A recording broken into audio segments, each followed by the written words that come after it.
Good evening, welcome to left and right. మొన్న WikiLeaks చూసాం. ఆ వికీలీక్స్ తాలూకు ప్రకంపనలు ఇంకా పోకముందే మళ్ళీ తాజాగా పనామా పేపర్స్ రూపంతో అంతర్జాతీయ స్థాయిలో వందల మంది జర్నలిస్టులు, ఇన్వెస్టిగేటివ్ జర్నలిస్టులు ఒక టీమ్గా ఏర్పడి ప్రపంచంలో ఎక్కడెక్కడ అవినీతి జరుగుతోంది, నల్లధనం ఎక్కడెక్కడ జమ అయింది, ఎవరెవరు జమ చేశారు, అది జమ చేసిన తీరు ఎలాంటిది, ఏ ఏ దేశాలు బాగా ఇన్వాల్వ్ అయ్యాయి, ఏ ఏ దేశాధినేతలు ఇందులో ఇన్వాల్వ్ అయ్యారనే వ్యవహారంలో ఇన్వెస్టిగేటివ్ జర్నలిజం జరిగింది. చాలా నికార్సైన జర్నలిస్టులుగా చెప్పబడే కొందరు ఒక టీమ్గా ఏర్పడి బయటపెట్టిన ఈ ఉదంతం ప్రపంచవ్యాప్తంగా ప్రకంపనలు సృష్టిస్తోంది. ప్రత్యేకించి రష్యా, చైనా రెండు కమ్యూనిస్టు దేశాల అధినేతలుగా ఉన్న ఇద్దరు అధ్యక్షులు కూడా దీంట్లో ఇరుక్కోవడం కమ్యూనిస్టులను కూడా కలవరపరుస్తున్న పరిస్థితి. దీంతోపాటు మన దేశానికి చెందిన 500 మంది ప్రముఖ భారతీయుల పేర్లు ఒక్కొక్కటిగా బయటకు వస్తున్నాయి. చాలామంది అవార్డు గ్రహీతలు, ప్రస్తుత ప్రభుత్వం బ్రాండ్ అంబాసిడర్గా పెట్టిన కొంతమంది ప్రముఖులు, వారితో పాటు ఇప్పటి వరకు ఎవరికీ తెలియని వ్యాపారవేత్తలు, పారిశ్రామికవేత్తలు కూడా పేర్లు కూడా బయటకు వస్తున్న తరుణంలో ఏం జరుగుతోంది, అసలు ఎన్ని లక్షల కోట్ల రూపాయల నల్లధనం దేశం దాటి వెళ్ళింది అనేది మరొకసారి తెర మీదకి వచ్చింది. ఇప్పటికే స్విస్ బ్యాంకుల్లో ఉన్న నల్లధనాన్ని వెనక్కి తేలేకపోయింది ఈ ప్రభుత్వాన్ని ఆరోపణలు ఎదుర్కొంటున్న ఈ పరిస్థితుల్లో స్విస్ బ్యాంకుల నల్లధనం, వికీలీక్స్ ఆరోపణలు, తాజాగా పనామా పేపర్స్ ఆరోపణలు. ఒకవైపు అయితే వికీలీక్స్ ఇచ్చిన వివరాలకి పనామా పేపర్స్ ఇచ్చిన వివరాలకి తేడా ఏంటి, ఏం జరుగుతుంది అనేది ఇవాళ చాలామందికి అర్థం కాని పరిస్థితి. దాన్ని తెలుసుకునే ప్రయత్నమే ఇవాళ డిబేట్ నెంబర్ 1.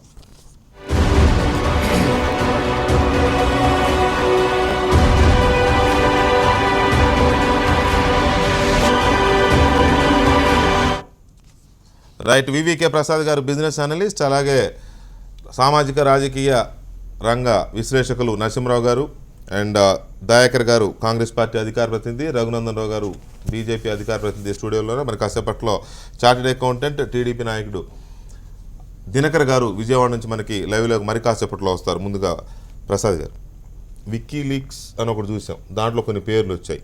వాళ్ళు ఏదో చెప్పారు, ఈ రూట్లో వెళ్ళి వైరడ్ ఎక్కడి నుంచి ఎక్కడికో కలిసినాయి, ఏ రకరకాలుగా చెప్పారు. అదొక అర్థం కాని భాష ఎవరికి అప్పట్లో, మీలాంటి వాళ్ళు తప్ప మామూలుగా మాలాంటి వాళ్ళకి ఎవరికి అర్థం కాని భాష అప్పట్లో. సరే, ఏదో నేర్చుకుంటున్న క్రమంలో మళ్ళీ ఇది వచ్చింది. ఏంటి దానికి దీనికి డిఫరెన్స్ ఏంటి, దానికి దీనికి మళ్ళీ ఏమైనా మ్యాచ్ అయినాయి, అక్కడ పేర్లు మ్యాచ్ అయినాయి? కాదండి, వికీలీక్స్ అనేదేమో అధికారిక సమాచారం యుఎస్ దగ్గర నుంచి గవర్నమెంట్ ప్రభుత్వాల మధ్యన కేబుల్స్ రూపంలో నడిచినటువంటి కమ్యూనికేషను. అది ఒక రకంగా రూఢీ అయిపోయిన తర్వాత ఒక కంట్రీ నుంచి ఇంకో కంట్రీకి వాడుకున్న రాయబార కార్యాలయాలకి అందజేస్తున్న సమాచారాన్ని వికీలీక్స్ తీసుకొచ్చింది. అది మొత్తం వచ్చిందంటే కాన్ఫిడెన్షియల్ ఇన్ఫర్మేషన్, బయటికి చెప్పేది ఏదన్నా నిజం మాత్రం తెలుస్తుంది నాయకులకు అందరికీ కూడా. అది వికీలీక్స్లో వచ్చింది. అయితే అందులో యాక్చువల్గా ఫైనాన్షియల్ కరప్షన్ మీద కాకుండా మొత్తం మీద అసలు కంట్రీలకు ఉండేటువంటి కుచిత స్వభావం ఎలా ఉంటుందో చూపించడానికి వచ్చింది వికీలీక్స్. అయితే ఇది బేసిక్గా వచ్చిందంటే ఫైనాన్షియల్ ఇర్రెగ్యులారిటీస్ కావచ్చు, ఫైనాన్షియల్ మిస్మేనేజ్మెంట్ కావచ్చు, దాని గురించి వచ్చింది పనామా పేపర్స్ అని చెప్పాలన్నమాట. ఇందులో జరిగింది ఏంటంటే, ఒక లాయర్ ఫర్మ్లో ఉన్నటువంటి ఒక ఉద్యోగి ఎవరైనా కానివ్వండి, ఇంతవరకు గుప్తంగా ఉంచబడింది అతని పేరు. అతను లీక్ చేసిన దాని ప్రకారం దాదాపుగా 1,15,00,000 దాదాపు డాక్యుమెంట్లు. అంటే అవి చదవాలంటేనే ఒక 10 సంవత్సరాలు పడుతుంది ఒక్కొక్కళ్ళకి. అందులో 500 మంది పేర్లు వచ్చినాయి అంటున్నారు. కాకపోతే ఇవి ఇండియన్స్ అంటున్నారు. ఇందులో కూడా తొందరపడకుండా, అంటే ఎవరైనా సరే చూసిన వాళ్ళు వినంగానే అందరినీ బూచిగా భావించడం, అందరినీ తప్పుగా భావించడం అనేది సమంజసం కాదు. పేర్లు ఉన్నంత మాత్రాన దొంగలైనట్లు కాదు. ఎందుకంటే ఇండియాలో ఉన్నటువంటి లా తెలియకుండా భారతదేశంలో నుంచి వెలుపల ఏదున్నా ఆస్తున్నా కూడా దొంగతనంగా సంపాదించింది, అక్రమంగా పోగుపెట్టింది అనుకోవటం పొరపాటు. ఎందువల్లంటే 2003కు ముందు అయితే కనుక ఆ పరిస్థితి కొద్దిగా గొప్ప ఉండేది. కానీ 2002, 2003లో రిజర్వ్ బ్యాంక్ రూల్స్ని సరళీకరించిన తర్వాత సంవత్సరానికి ఒక్కొక్క ఫ్యామిలీ మెంబర్లో ఉన్న ఒక్కొక్క అతనికి, అంటే 4 ఫ్యామిలీ కనుక్కున్నట్లయితే ధనవంతులు, ఒక్కొక్క అతను సంవత్సరానికి $2 లక్షల బయటికి పంపుకునే అవకాశం ఉంది. అంటే 30 మార్చిన 2 లక్షలు పంపిస్తే మళ్ళీ ఏప్రిల్ 2న మళ్ళీ ఇంకో 2 లక్షలు పంపొచ్చు. ఎందుకంటే ఏప్రిల్ టు మార్చి ఒక సంవత్సరం కింద లెక్కేస్తారు కాబట్టి. అంటే 4 కనుక ఫ్యామిలీలో ఉంటే దాదాపుగా 1.5 మిలియన్ దాకా ఒక పంపించుకోవడానికి అవకాశం ఉండేది ఒక సంవత్సరంలోనే, 2 రోజుల వ్యవధిలో. అలా 4 ఏళ్ళు కనుక సంపాదించుకుంటే 5 మిలియన్లు 6 మిలియన్లు అయిపోతాయి. అప్పుడు వెళ్ళింది 6 మిలియన్లు అంటే ఇప్పుడు ఎంత ఉందో లెక్కేసుకోండి. వాళ్ళ రోజున మనం చేసిన దాని ప్రకారం 40-50 కోట్లు ఉంటుంది. కాబట్టి అది పెద్దగా కంగారు పడాల్సిన విషయం కింద చెప్పుకోకూడదు. రెండోది మనం గమనించాల్సింది ఏంటంటే, ఇది వెళ్ళటానికి కారణం ఏంటి అంటే, విపరీతంగా వేళ్ళు ఉన్నటువంటి అవినీతి. ఇక్కడ మనకి ప్రతి ఒక్క వ్యక్తికి అతను నీతిగా బతుకుదాం అనుకున్నా కానీ ఖచ్చితంగా బతకనివ్వని సొసైటీ లంచాల రూపంలో ఇవ్వాలి. అంటే ఎవరైనా ఏం చేస్తారు, నాకు వచ్చిన లాభంలో నేను ట్యాక్స్లన్నీ కట్టినా కూడా మళ్ళీ లంచాల రూపంలో కట్టాలి అంటే నాకు ఉండే మార్గాలు ఒకటి, నేను కూడా కొద్దిగా గొప్ప అవినీతి చేసి వేరే చోట డబ్బులు దాయన్నా దాయాలి. నాకు వచ్చే ఇన్కమ్ అన్నా తక్కువ చెప్పి క్యాష్ రూపంలో ఎక్కడైనా పెట్టుకోవాలి, ఇక్కడ పెట్టుకుంటే పట్టుకుంటారేమో అనుకుంటే విదేశాలన్నా దాచుకోవాలి. కాబట్టి దీనికి మనం ప్రధానంగా ఆలోచించాల్సిన అంశం ఏంటంటే, ఒక వ్యక్తి తన యొక్క వృత్తి నైపుణ్యం కోసం వాడుకోవడానికి అమెరికా వెళ్ళి సంపాదించుకుంటేనేమో నీతిమంతుడు, అలా కాకుండా వ్యాపారం చేసి సంపాదించిన తర్వాత పన్ను తక్కువ ఉన్న కంట్రీలో బిజినెస్లో కంపెనీ పెట్టుకుని అక్కడ తక్కువ కట్టి అక్కడ డబ్బు మిగుల్చుకుంటేనే అవినీతి పరుడు అని చెప్పడం అనేది సమంజసం కాదు. అందువల్ల వ్యాపార సంస్థలన్నీ కూడా ఏం చేస్తాయంటే, వ్యాపారం పెట్టేది డబ్బు సంపాదించడానికి కాబట్టి ఎక్కడైతే పన్ను తక్కువ ఉంటుందో అక్కడ హెడ్ క్వార్టర్స్ పెట్టడానికి ప్రయత్నిస్తూ ఉంటాయి. ఆ క్రమంలో జరిగిందిగా భావించడం ప్రస్తుతానికి సమంజసం. రైట్. నాగేశ్వరరావు గారు, మీ అబ్జర్వేషన్ ఇక్కడ ఒక పాయింట్ ఎందుకో లాజిక్ అనిపిస్తుంది. మీరేం చెప్తారో తెలుసో తెలియకో నా దగ్గర కొంత అమౌంట్ ఉంటే అమౌంట్ని ఇంకొక దేశంలో వ్యాపార అభివృద్ధి కోసం పెట్టినప్పుడు కూడా పేర్లు ఇట్లా అనుకోకుండా అందులో ఇరుక్కుపోయే అవకాశం ఉంది. నిజంగానే బ్లాక్ మనీని దాచుకునే కార్యక్రమంలో కూడా బయటపడే అవకాశం ఉంది. సో ఈ రెండిట్లో ఏదైనా, ఇప్పుడు సపోజ్ ఎగ్జాంపుల్ మనకి అమితాబ్ బచ్చన్ పేరు తీసుకుంటే ఆయన పేరు వచ్చింది, ఫస్ట్ ఆయన పేరు వచ్చింది, ఆయనది వాళ్ళ కోడలది ఐశ్వర్య రాయ్, ఇట్లా కొంతమంది పేర్లు వస్తున్నాయి. ఈ పరిస్థితుల్లో వాళ్ళు తెలిసి చేసి ఉండొచ్చు, తెలియక చేసి ఉండొచ్చు. మొత్తం మీద అయితే మరొకసారి భారతదేశం పేర్లు ఎక్కువగా ఉన్నాయి, 500 మంది పేర్లు బయటకు వస్తూ ఉన్నాయి. ఓవరాల్గా ఇదంతా నల్లధనమే అనుకోవచ్చా మనం? ధనం అన్నది ఎక్కడ మెన్షన్ చేయాలి, వాళ్ళకి అక్కడ అకౌంట్స్ ఉన్నాయి, వాళ్ళు అక్కడి నుంచి ఆపరేట్ చేస్తున్నారు అన్నది మాత్రమే చెప్పారు తప్ప నల్లధనం ఎన్ని లక్షలు ఉన్నాయి, ఎన్ని కోట్లు ఉన్నాయి అన్నది ఎక్కడ ఎప్పుడు మెన్షన్ చేయాలి, ఎవరు మెన్షన్ చేయాలి. ధనానికి సంబంధం లేదు, వాళ్ళు అక్కడ ఆపరేట్ చేస్తున్నారు, వాళ్ళ అక్కడ అకౌంట్స్ ఉన్నాయి. అకౌంట్స్ ఉండటం లీగలా ఇల్లీగలా, మన చట్టాలు అనుమతిస్తే అనుమతించమంటే మన టైమ్స్ ఆఫ్ ఇండియాలో వచ్చింది. టైమ్స్ ఆఫ్ ఇండియాలో చాలామందిని అక్కడ ఆ పేర్లు ఉన్న వాళ్ళని ఇంటర్వ్యూ చేశారు, అడిగారు. మేము అవన్నీ ఇన్కమ్ ట్యాక్స్ రిటర్న్స్లో చూపించాం, మాకు అక్కడ ఉందని చెప్పి అందరూ తెలుసు. మనకెందుకు, మన హైదరాబాద్లో మనకు తెలిసిన వాళ్ళే కొన్ని కంపెనీలు సింగపూర్లో, మారిషస్లో అక్కడ రిజిస్టర్ చేయించిన సందర్భాలు ఉన్నాయి. అక్కడ రిజిస్టర్ చేయించి అక్కడ కూడా కంపెనీ నడుపుతారు. అది పూర్తిగా ఆర్బీఐ అనుమతికి లోబడి నడుపుతారు వాళ్ళు. అదే పెద్ద ఇల్లీగల్ వ్యవహారం కాదు. వీరు చెప్పినట్టు, ప్రసాద్ గారు చెప్పినట్టు ఇక్కడ ట్యాక్స్ 40%. అసలు విషయం ఏంటంటే వెంకటకృష్ణ గారు, దేశవ్యాప్తంగా కానీ ప్రపంచవ్యాప్తంగా ఒక సోషలిస్ట్ భావజాలం ఒకటి ఉంది. దాని ప్రకారం డబ్బు సంపాదించిన వాళ్ళంతా బడ్డీపూడి దొంగలే, వాళ్ళంతా దోపిడీ చేసిన వాళ్ళే, పేదలను కొలగొట్టిన వాళ్ళే, డబ్బు సంపాదించిన వాళ్ళంతా ట్యాక్స్ ఎగ్గొట్టిన వాళ్ళే అన్న భావన చాలా విస్తారంగా వ్యాపించింది. అదే భావన మన దేశంలో కూడా చాలా విస్తారంగా వ్యాపించడం వల్ల వాళ్ళందరూ కూడా అసలు ఎటువంటి వివరాలు లేకపోయినా అందరూ వాళ్ళ ఇంగ్లీష్ పేపర్లు కొన్ని తప్ప మిగతా కూడా మెయిన్ హెడ్లైన్స్ ఇవే. అంటే ఇది చాలా తీవ్రమైన విషయం. ఇక్కడి నుంచి కోట్లు మింగేశారు, కోట్లు తినేశారు. అంటే అంతకుముందు స్విట్జర్లాండ్ బ్యాంకులో కూడా కొన్ని లక్షల కోట్లు తినేశారని అక్కడ దాచేశారంటే చివరికి వచ్చిన దాంట్లో 3 చాలా తక్కువ బయటపడింది, 1,00,000 కోట్ల లోపే బయటపడింది. అలాగే ఇప్పుడు దీంతో నిజంగా నల్లధనం కావాలని, నల్లధనం దాచుకుంటానికి మన భారతదేశాన్ని మించిన మరో మంచి ప్రాంతం ఇంకోటి లేదు ఎవరో కోటీశ్వరుడికి. ఇక్కడ రియల్ ఎస్టేట్లో పెడతా ఉంటారు, ఇంకా రకరకాల బిల్డింగ్లు పెడతా ఉంటారు. ఎక్కడైనా సరే ఇక్కడ నల్లధనానికి దాచుకుంటానికి ఇదే సరైన ప్రాంతం. అంతేకాదు, బయటికి డబ్బు పంపించినా కానీ ఎఫ్ఐఎల్ ద్వారా ఇక్కడ తీసుకొచ్చి మళ్ళీ ఇక్కడ ఇన్వెస్ట్ చేస్తారు 7 కంపెనీల్లో. అందువల్ల నల్లధనం ఇక్కడి నుంచి అక్కడ పంపిస్తారంటే అక్కడేమో అసలు ఇంట్రెస్ట్ ఎవరు, అక్కడ సెక్యూరిటీ లేదో, ఎట్లా ఉంటుందో తెలియదు, అందువల్ల అక్కడ పంపిస్తారు. కానీ అక్కడ వ్యాపారం చేస్తాం పూర్తిగా లీగల్. మన వాళ్ళ ప్రపంచం అంతా కూడా ఒక గ్లోబల్ సిటీగా రూపొందిందని మనం చెప్పుకుంటున్న నాడు ఇక్కడి నుంచి మన కంపెనీలు అక్కడ ఉంటే ఏమి, అక్కడ వ్యాపారం చేస్తే ఏమి, అక్కడ డబ్బు సంపాదించి ఇక్కడ తీసుకొస్తే ఏమి, అది ఎలా తప్పుతుందో నాకైతే అర్థం కాల. వాళ్ళ పుతిన్ సంబంధించిన వాళ్ళు కానీ మిగతా వాళ్ళు కానీ అక్కడ అకౌంట్లు ఉన్నాయంటే అది ఎలా తప్పుతుంది? వాళ్ళ మొత్తం అంతర్జాతీయ విపణి అంతా కూడా ఏకమైపోతుంది.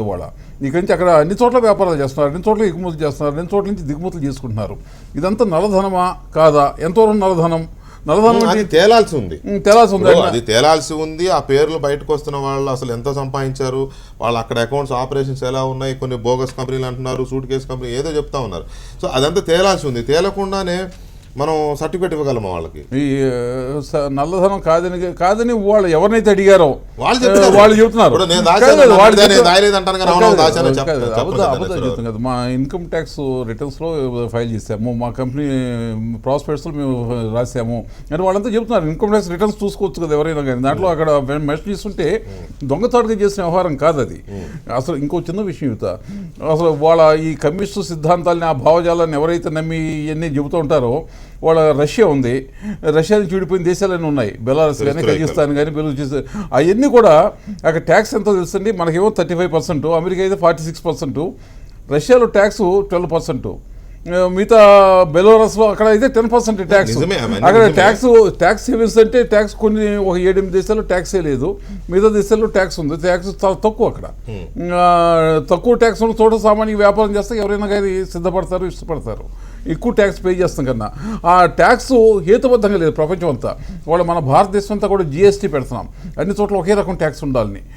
దాదాపు అది వచ్చే పార్లమెంట్లో సమస్యలు చేస్తాం అంటే బహుశా.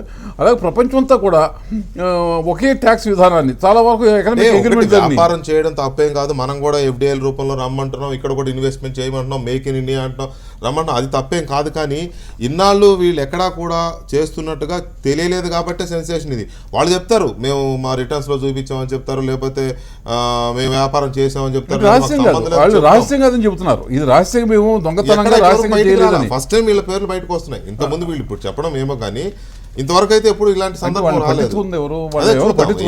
అంటే వాళ్ళు దొంగతనంగా ఇప్పుడు విజయ్ మాల్యా వెళ్ళిపోయాడు కదా అని చెప్పేసి అతను ఎమ్మడబడ్డాం మనం. ఇవాళ వీళ్ళని మనం వదిలేస్తే వీళ్ళు విజయ్ మాల్యాలకు తక్కువేం కాదేమో అనిపిస్తుంది ఒక రకంగా, ఒకవేళ నిజమైతే ఈ డబ్బు కనుక తీసుకెళ్లి అక్కడ చేయడం కనుక నిజమైతే. దయాకర్ గారు, మీ అబ్జర్వేషన్ ఏంటి? జరుగుతున్నది వికీలీక్స్ అప్పుడు కొన్ని వైబ్రేషన్స్ చూసాం మనం, ఇప్పుడు అంతకు మించిన వైబ్రేషన్ కనపడతాం దేశంలో. అఫ్ కోర్స్ ఎక్స్పర్ట్స్ కానీ లేకపోతే అనలిస్ట్ కానీ ఇదేం తప్పు కాదు అంటే అని ఉండొచ్చు కాక, కానీ వాళ్ళు ఏ మీడియా చూసినా కూడా ఇదో పెద్ద స్కామ్ లాగానే ట్రీట్ చేస్తూ ఉన్నారు. వాళ్ళిద్దరితో విభేదిస్తాను నేను కంపల్సరీ. ఎందుకంటే అక్రమ నగదు చలామణి, ఆయుధాలు, మత్తు మందుల వ్యాపారాలు, పన్నులు ఎక్కొట్టడం వంటి కార్యకలాపాలకు సంబంధించిన అంశాలు. గోప్యత అనే అంశం మనం ఇక్కడ సీరియస్గా చర్చించాల్సిన అవసరం ఉంది. గోప్యత లేకపోతే ఆయన లీగల్ బిజినెస్ చేసుకుంటే ఆయన తీసి వెరిఫై చేసి బయట పెట్టాల్సిన అవసరం ఏంటి? First of all Indian express with ICIT team మనం అభినందించాలి. అంటే ఇంత పెద్ద స్కామ్ను వాళ్ళు రీసెర్చ్ చేయడానికి ఎన్ని కష్టాలు పడ్డారో వాళ్ళు. అంటే మీడియా పత్రిక వాళ్ళకి యొక్క సమస్యలు దీంట్లో మనకు తెలుస్తాయి. ఇప్పుడు ఎన్నో సంవత్సరాల నుంచి జరుగుతున్న ఇది ఎంక్వైరీ, ఇది ఏదో ఆషామాషిగ్గా ఈ రాత్రికి తీసినట్టుగా మనం మాట్లాడితే సింపుల్ది కాదు. ఇంకోటి ఈ మొసాక్ ఫోన్సేకా అనే ఒక ఇది కంపెనీ ఉంది కదా, ఇది దాదాపు 2,14,488 కంపెనీలను సృష్టించి ఇదే బర్న్ చేసింది. తర్వాత ఈ షెల్ కంపెనీస్ అనేవే ఇల్లీగల్ కంపెనీస్. దాంట్లో తక్కువ వడ్డీ వచ్చే దేశాల్లో ఇన్వెస్ట్మెంట్స్ చేపిస్తారు వీళ్ళే. దీంట్లో ఇంకో కామన్గా మనకు అందరిట్లో కనిపించేది బ్రిటిష్ వర్జిన్ ఐలాండ్స్ అనేది ఒక కంపెనీ ఉంటుంది. అందరు ఈ 500 మంది దాంట్లో సభ్యులు ఉంటారు. అసలు దీన్ని తేల్చే ప్రయత్నం భవిష్యత్తులో ఉంటుందేమో నేను అనుకుంటా. ఇదే కాంట్రాడిక్టరీకి అసలు బేస్గా ఉన్నది. అన్నిటికంటే ముఖ్యంగా ఏంటంటే నీకు 1,15,00,000 డాక్యుమెంట్సు 15 అంటే 1,550 లక్షల కోట్ల వ్యవహారం ఇది. ఒకవేళ కనుక ఇది అని ఉంటే ఇప్పటికే పుతిన్ రష్యా కానీ లేకపోతే బ్రిటన్ కానీ మిగతా దేశాలు ఇప్పటికే వాళ్ళందరూ ప్రకటించాలి ఇది మా దేశ లీగల్ మనీకి మీరెవరా చెప్పేదని చెప్పి వీళ్ళ మీద ఇమ్మీడియట్గా యాక్షన్ తీసుకోవడానికి ఒక అవకాశం ఉంటుంది. అంత సింపుల్గా ఇదేదో ఇది నల్లధనమో కాదో అని తేల్చడానికి వీలున్న అంశం కాదు. అన్నిటికంటే ముఖ్యంగా దీంట్లో మీరు రాజకీయ నాయకుల పేర్లు ఉన్నాయి కాబట్టి ఈరోజు కొంతమంది భయపడుతుండొచ్చు. అంటే అది బీజేపీ కావచ్చు, కాంగ్రెస్ కావచ్చు, నవాజ్ షరీఫ్ కావచ్చు, పుతిన్ కావచ్చు, దేశాలు కావచ్చు, కమ్యూనిస్టులు కావచ్చు. ఇల్లీగల్ అనేది గ్లోబల్ వైడ్గా ఏ రకంగా చేయొచ్చో మనం గతంలో చిన్న చిన్న స్కాములు చూసినాం. కానీ ఇది వరల్డ్ వైడ్గా ఎట్లా ప్రజల్ని మభ్యపెట్టొచ్చో, దేశాధ్యక్షుల స్థాయి వ్యక్తులు ఎట్లా ప్రజల్ని మభ్యపెట్టొచ్చో ఈ స్కామ్ మనకు తెలియజేస్తుంది. అయితే దీని రిప్లికేషన్స్ కూడా మనం చూడాల్సిన అవసరం ఉంటుంది. నా ఇంటెన్షన్ ఏంటంటే మన దగ్గరికి వచ్చినప్పుడు మనం ఆస్తి హక్కును తీసేసుకున్నాం భారత రాజ్యాంగం నుంచి. ఆస్తి హక్కును తీసేసిన తర్వాత ఈ 1991 ఎకనామిక్ పాలసీస్ ఎంటర్ అయిన తర్వాత గ్లోబలైజేషన్ ఎఫెక్ట్లో మనం సరళీకృత ఆర్థిక విధానాలను రూపొందించిన క్రమంలో ఇగో ఈ వయా మీడియాగా ఇప్పుడు మన వాళ్ళు అక్కడికి చొచ్చుకొని పోయి అక్రమాలకు పాల్పడుతున్న తీరును మనం ఇప్పుడున్న ప్రభుత్వం దాని మీద చర్యలు తీసుకోవాల్సిన పరిస్థితి ఉంటుంది. అప్పుడున్న ఆర్థిక స్థితిగతులకు అనుకూలంగా మనం చట్టాలు చేసుకున్నాం. ఇవి వరుసమ్మటి విజయ్ మాల్యా కావచ్చు, లలిత్ కావచ్చు, ఎక్స్ కావచ్చు, వై కావచ్చు, ఇవన్నీ కంటిన్యూస్గా అవుతున్నాయి. ఎందుకు అని అంటే మన చట్టాల్లో ఇంకా కొంచెం పదును పెరగాల్సిన అవసరాన్ని ఈ సంఘటనలు గుర్తు చేస్తున్నాయి. దీనికి మోడీ ప్రభుత్వం సపోర్ట్ చేసిందనో లేకపోతే కాంగ్రెస్ ప్రభుత్వం దీన్ని రాసిందనో ఇంకా మధ్యన ఉన్న ఎన్డీఏ అదేందో యునైటెడ్ ఫ్రంట్ ఏదో ద్వారాలు తెరిచిందో అని చెప్పడం కాకుండా చట్టాల్లో ఉన్న లొసుగులను అక్రమార్కులు వినియోగించుకొని ప్రజాధనాన్ని కొల్లగడుతున్న దాన్ని సీరియస్గా ఒక చట్టం తీసుకురావాల్సిన అవసరం దీంట్లో సీరియస్గా కనపడుతుంది. కానీ ఒకటి ఈ ఎవరైతే దీని మీద కామెంట్ ఏదైతే ఇప్పుడు విదేశాల నుంచి వస్తున్న వాళ్ళు ఇది కేవలం పుతిన్ను రాజకీయంగా నష్టం చేయాలను, అమితాబ్ బచ్చన్కు రాష్ట్రపతి రాకుండా చేయాలను, లేకపోతే ఇంకొక నవాజ్ షరీఫ్ను ఏంది ముస్లిం ఏ దేశాలకు ఆయా దేశాల రాజకీయాలు ఇంప్లై అయినాయి అప్పుడే. ఇప్పుడు ఈయన పేరేంది మాకు సంబంధించిన ఆయన ఒక ఆయన ఉన్నాడు, ఈ పేరేంది రాజేంద్ర వికే సింగ్, ఆయన కాంగ్రెస్ పార్టీకి సంబంధించిన డిపిఎల్ కి సంబంధించి కాబట్టి రాబర్ట్ వాద్రాకు సంబంధించిండను. తర్వాత బీజేపీ ఆయన శిశిర్ కే బజోరియా ఆయన ఒక ఆయన ఉన్నాడు, ఆయన బీజేపీకి అనుబంధంగా ఉంటాడు కాబట్టి ఇది బీజేపీ ఆయన. ఇవి కాదు, ఇది ప్రపంచవ్యాప్తంగా ప్రజాధనానికి జరిగిన ద్రోహంగా, పెద్ద ద్రోహంగా పరిగణించకపోతే భవిష్యత్తులో బ్యాంకులను లూటీ చేయడం అనేది ఆన్లైన్ కూడా జరిగే ఒక ప్రక్రియకు తెరలేపే పరిస్థితి ఉంటుంది. ఈరోజు 1,00,000 కోట్లో లేకపోతే 50,000 కోట్లో 2,00,000 కోట్లు అంటే పోయేది ఉంటే 1,550 లక్షల కోట్ల రూపాయలంటే ఎవరికి పట్టినది ఇదంతా? సీరియస్ గా రఘునందన్ గారు, ఇక్కడ నిజంగానే ఏ అంబానీలు అదానీలు లాంటి వ్యాపారవేత్తలు మాత్రమే ఉన్నారంటే నరసింహరావు గారు అన్నట్టుగా వ్యాపారం చేయడం తప్పు కాదనుకోవచ్చు, లేకపోతే ప్రసాద్ గారు అన్నట్టుగా తీసుకెళ్ళి అక్కడ ఇంకో రకమైన వ్యాపారం ఇన్వెస్ట్ చేయడం కూడా తప్పేం కాదు. ఎందుకంటే మనం కూడా ఇతర దేశాలను ఇక్కడికి ఇన్వైట్ చేస్తున్నాం కదా ఇన్వెస్ట్మెంట్స్, అట్లా చేశారేమో అనుకోవచ్చు. కానీ ఇక్కడ ఆ లిస్టులో ఏవైతే కంపెనీ ఉన్నాయో ఆ లిస్టులో దావుద్ ఇబ్రహీం ఉంటాడు, డేవిడ్ క్యామరిన్ ఉంటాడు, లేకపోతే చైనా అధ్యక్షుడు ఉంటాడు, రష్యా అధ్యక్షుడు, ఇట్లా దేశాధినేతలు ఉంటారు. దేశాధినేతలు అయితే వ్యాపారులు కాదు కదా, అంబానీలు అదానీలు వ్యాపారులు కాబట్టి ఇన్వెస్ట్ చేసి ఉండొచ్చు, కానీ మరి దేశాధినేతలు అయితే వ్యాపారులు కాదు. మరి వాళ్ళు అట్లా అకౌంట్స్ ఓపెన్ చేసే అవకాశం లేదు, చేయకూడదు, ట్రాన్స్పరెంట్గా ఉండాలి. వాళ్ళకి ఆ డబ్బు ఎక్కడి నుంచి వస్తుంది, వాళ్ళ అకౌంట్స్ ఎందుకు మెయింటైన్ చేస్తున్నారు, మరి ఇవన్నీ చర్చనీయాంశమే వాళ్ళ ప్రపంచవ్యాప్తంగా. చేసిందేమో ఏదో మామూలుగా ఎవరో ఒక జర్నలిస్ట్ జూలియస్ అసాంజే కాదు, ఇక్కడ దాదాపు ఒక 300-400 మంది ఇన్వెస్టిగేటివ్ జర్నలిస్టులు బయట పెట్టిన భాగవతం. దీన్ని అంత తేలిక తీసుకోగలమా? ఇష్యూని తేలిక తీసుకోమని ఎవరు సజెస్ట్ చేయరు, ఇక్కడ కూర్చున్నారు కానీ బయట చర్చను చూస్తున్నారు కానీ.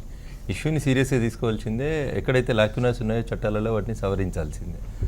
అయితే 2004 కంటే ముందు ఆర్బీఐ గైడ్లైన్స్ కానీ కేంద్ర ప్రభుత్వాలు తీసుకున్నటువంటి కొన్ని చర్యల వల్ల అంతకుముందు ఇట్లాంటి ఇష్యూస్కి ఎక్కడ కూడా స్కోప్ రాలేదు వెంకటకృష్ణ గారు, as far as India is concern. 2004 నుంచి ఇందాక వరన్నా 91లో లిబరలైజేషన్ స్టార్ట్ అయిన తర్వాత కొంత ఇట్లాంటి వాటికి స్కోప్ వచ్చిందని.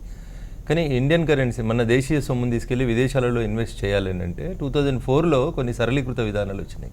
దాన్ని ఎల్ఆర్ఎస్ అంటారు. అంటే ఇప్పుడు మన జాగాలలో ఎల్ఆర్ఎస్ చేసినట్టు కాదు, సరళీకృతంగా పెట్టుబడులు. అంటే ఇక్కడ జాగాల్ని సరళీకృతంగా కబ్జాలు చేసుకున్నట్టు ఇక్కడ సంపాదించినటువంటి సొమ్ములో $25,000 పర్ యానం చొప్పున ఇందాక ప్రసాద్ గారు చెప్పినట్టు తీసుకెళ్ళి బయట పెట్టుబడి పెట్టుకోవడానికి స్కోప్ ఉంది.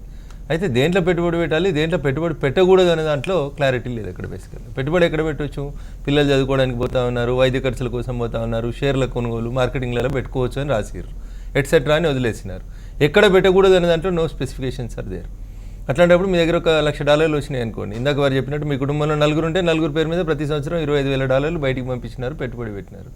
Nothing is illegal in it. As an అడ్వకేట్గా మాట్లాడాలంటే nothing is illegal in it. When RBI permits, when Indian government permits, according to the laws that were amended in 2004, you can invest 25,000 per every annum and an individual.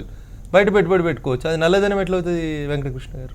ఇప్పుడు ఎఫ్డిఐలు వేరు, నల్లధనం వేరు, మీరు ప్రస్తావించిన దయాకర్ గారు ప్రస్తావించిన విజయ్ మాల్యాలు, లలిత్ మోడీలు వేరు.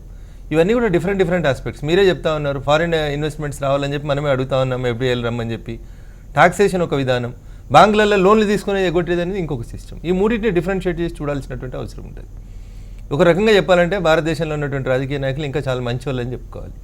ఎందుకంటే ప్రపంచానికి శుద్ధులు చెప్పి మేము చాలా గొప్పలము, కమ్యూనిస్ట్ నాయకులము, మేము చాలా నీతివంతులము, అసలు మా దేశాలలో అవినీతి చేస్తే ఉరిదీస్తారు అని చెప్పినటువంటి గొప్ప దేశాల అధ్యక్షులు డైరెక్ట్ ఖాతాలు తెరిచారు వెంకటకృష్ణ గారు. I don't want to blame any other political party. తప్పే ఉంది. కానీ పొద్దుగా నేనే షాక్ అయ్యా, పుతిన్ పేరును జింగ్పింగ్ పేరు చైనా అధ్యక్షుడి పేరు వస్తే ఎక్కడ పోతుంది ప్రపంచం? చాలాసార్లు చాలా చర్చా వేదికలలో చాలా మంది విశ్లేషకులు, పెద్ద నేను I don't want to blame A political party, చాలా మంది పత్రికా సంపాదకులు ఆ పేర్ల మీద వస్తున్నటువంటి పెద్దలు చాలామంది ఏం చెప్తారంటే చైనా ఇట్లుంది, రష్యా అట్లా ఉంది, మా సిద్ధాంతాలు ఇంత గొప్పగా ఉంటాయి, భారతదేశంలో ప్రజాస్వామ్యం సరిగా లేదు, రాజకీయ నాయకులు అంతా దొంగలు దోసుకుంటున్నారని చెప్తున్నారు. మరి లిస్టులో ఎవరు కనబడలేదు వాళ్ళు ఆరోపించినట్టు. ఎవరు కనబడ్డారు? పాకిస్తాన్ అధ్యక్షుడు కనబడ్డాడు, రష్యా అధ్యక్షుడు కనబడ్డాడు, చైనా అధ్యక్షుడు కనబడ్డాడు, ఇంగ్లాండ్ అధ్యక్షుడు కనబడతా ఉన్నాడు. మరి భారతదేశాన్ని 10 ఏళ్ళు దోసుకున్నది అన్న కాంగ్రెస్ పార్టీ అధ్యక్షురాలు కనబడలేదు ఆ లిస్టు లోపల. కొంతవరకు ఇంకా ఇండియన్ ప్రజాస్వామ్యం బాగుందేమో అని అనిపిస్తుంటది నాకు కొన్ని సందర్భాల్లో. ఇట్స్ ఫ్యాక్ట్, ఒప్పుకోవాలి కొన్ని మేబీ. ఇందాక దయాకర్ గారు చెప్తూ ఎవరో డిఎల్ఎఫ్ ఆయన ఉన్నాడు, డిఎల్ఎఫ్ ఆయన రాబర్ట్ వాద్రాకి లింక్ పెడతారు, కాంగ్రెస్ కి లింక్ పెడతారు, ఇంకొక ఆయన పేరు చెప్పి ఈయనకు బీజేపీకి లింక్ పెడతారు. ఇవి రాజకీయ దురారోపణలు కావచ్చు, లేకపోతే ఒకరి మీద ఒకరు బురద ఆరోపణలు కావచ్చు. వాస్తవాలు ఉంటే ఉండొచ్చు. ఐశ్వర్యరాయ్ బచ్చన్ గారికి ఒక్కొక్క సినిమాకి 20 కోట్లు వచ్చింటాయి. వెంకటకృష్ణ గారు ఎక్కడ ఇన్వెస్ట్ చేయాలి? నరసింహరావు గారు చెప్పినట్టు రియల్ ఎస్టేట్లో చేయాలి. రియల్ ఎస్టేట్లో చేస్తే ఎవరు వస్తారు? దావుద్ ఇబ్రాహింలో వస్తాడు, చోటా రాజన్లో వస్తాడు. ఇవన్నీ పంచాయతీలు ఎందుకని ఎవరో ఒక అడ్వకేట్ పెట్టుకుని ఉంటుంది. ఈ మైట్ ఆఫ్ సజెస్టెడ్ పలానా దేశంలో తక్కువ టాక్సేషన్ ఉంది మేడం, అక్కడ అప్లై చేద్దామని చెప్పుంటాడు. లేకపోతే ఇంకో చార్టెడ్ అకౌంటెంట్ చెప్పుంటాడు. నేనేమంటున్నానంటే taxation is different in different countries. మన దేశంలో 35 కడితేనే మనకు చాలా ఎక్కువ అనిపిస్తుంది. 130 కోట్లున్న భారతదేశంలో వెంకటకృష్ణ గారు you will shock to listen the things. 5% కూడా ట్యాక్స్ కడతలేరు సార్. ఈ దేశానికి స్వతంత్రం వచ్చిన 7 దశాబ్దాల తర్వాత కూడా అందరం నీతివంతులమే అని చెప్తాం. ట్యాక్స్ కట్టేందుకు మాత్రం ఎవరు ముందుకు రారు. ట్యాక్స్ కట్టండి మహాప్రభు అంటే ట్యాక్స్ కట్టారు. బ్యాంకుల ద్వారా ట్రాన్సాక్షన్ చేద్దాం, ఏటీఎం కార్డు తీసుకుంటే ఎవరు ఇష్టపడరు. మన వాళ్ళు ఎవ్వరు కూడా అసలు బిల్లు అడగరు. పోయి పెద్ద టీవీ కొనుక్కుంటాం సార్ 150,000 రూపాయలు పెట్టి. దుకాణం పోయి బిల్లు అడగమంటే బిల్లు అడగం. మనం ఎందుకు తీసారు అంటే 14% వాటి పడుతుందని వద్దని మనమే చెప్పొస్తాం. Then how the country will develop sir. కాబట్టి ఒక రకంగా ఇంకా కొంత మనం మెరుగ్గా ఉన్నాం. But the thing is taxation విషయంలో ఇంకొంచెం స్ట్రిక్ట్ లాస్ రావాల్సిందే. ఇప్పుడు గతంలో వచ్చినటువంటి లీకేజీలన్నీ మీరు చెప్పినటువంటి ఫస్ట్ లీకేజ్ నుంచి మొదలుకుంటే 4th లీకేజ్ దాకా, ఇప్పుడు ఉదాహరణకి చాలా కాలం మనం నల్లధనం నరేంద్ర మోడీ చేస్తలేడని ప్రతి చర్చలో ప్రతి ఒక్కరు అసలు నల్లధనం అర్థం తినని వాళ్ళు కూడా మా మీద ఒక ఆరోపణ చేసుకుంటారు. హామీ ఇచ్చారా? చెప్తాం మేము. అందుకని హెచ్ఎస్బీసీ 2011లో చేసినటువంటి దాంట్లో 569 ఖాతాలని గుర్తించారు వెంకటకృష్ణ గారు. ఆ రోజు హెచ్ఎస్బీసీ కేంద్ర ప్రభుత్వానికి ఇచ్చిన లిస్ట్ 2011 ఐఎమ్ స్పీకింగ్. దాంట్లో 390 ఖాతాలు చట్ట వ్యతిరేకమైనవి. ఇందాక నరసింహరావు గారు అడిగినారు కదా అమితాబ్ బచ్చన్కు ఖాతా ఉంటే తప్పు ఎట్లా అవుతుందని. అట్లా 2011లో వచ్చిన లిస్ట్ మనం సిట్కి ఇచ్చినాం కదా. సుప్రీంకోర్టు 2015లో సిట్కి ఇచ్చింది. మే 2014లో నరేంద్ర మోడీ గారు ప్రధానమంత్రి అయిన తర్వాత మొట్టమొదటి సంతకం పెట్టి ఎంబీ షా గారి నేతృత్వంలో ఏర్పాటైన సిట్లో 390 ఖాతాలు చట్ట వ్యతిరేకమైనవి అని చెప్పిండ్రు. అందులో 154 ఖాతాల మీద కేసులు కంప్లీట్ అయిపోయినాయి. ఈడీ కంప్లీట్ చేసింది, ఐటీ డిపార్ట్మెంట్ కూడా కంప్లీట్ చేసింది. These are the statistics of the central government.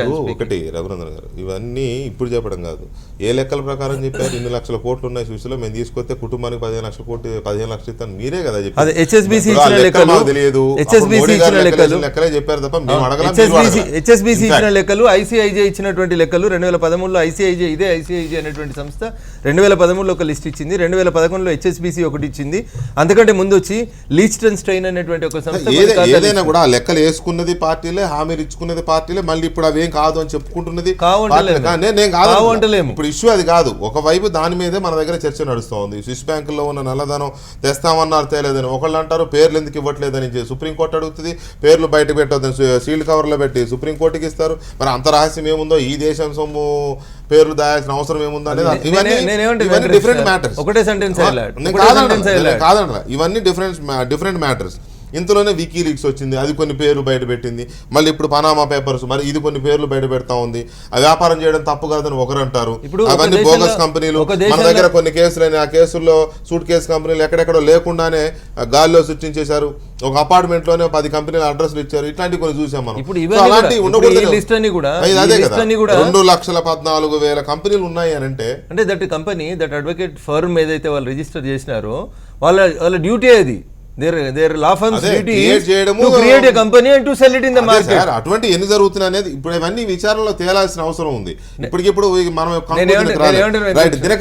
Dinakar గారు ఈ మొత్తం ఎపిసోడ్ లో మీకేమనిపిస్తుంది? ఇది కూడా ఒక వికీలీక్స్ లాగా, లేకపోతే స్విస్ బ్యాంక్లో ఉన్న అకౌంట్లో డబ్బు దాచారని పేర్లు ఏవైతే చెప్తా ఉన్నారు ఈ మధ్యకాలంలో, సుప్రీంకోర్టు కొన్ని ఇచ్చారు పేర్లు, అలాంటి వ్యవహారంగా కనబడుతుందా, లేక ఏదో బురద జల్లే కార్యక్రమంలా కనబడుతుందా మీకు?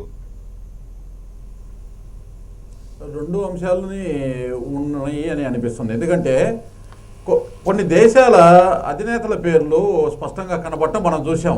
ఇందులో డెమోక్రటిక్ కంట్రీస్ ఉన్నాయి, కమ్యూనిస్టు భావజాలాలతో ఉన్నటువంటి కంట్రీస్ ఉన్నాయి, మళ్ళీ అన్ని మతాలకు సంబంధించిన వ్యక్తులు ఉన్నారు, అన్ని దేశాలకు సంబంధించిన వ్యక్తులు కూడా కనబడుతున్నారు.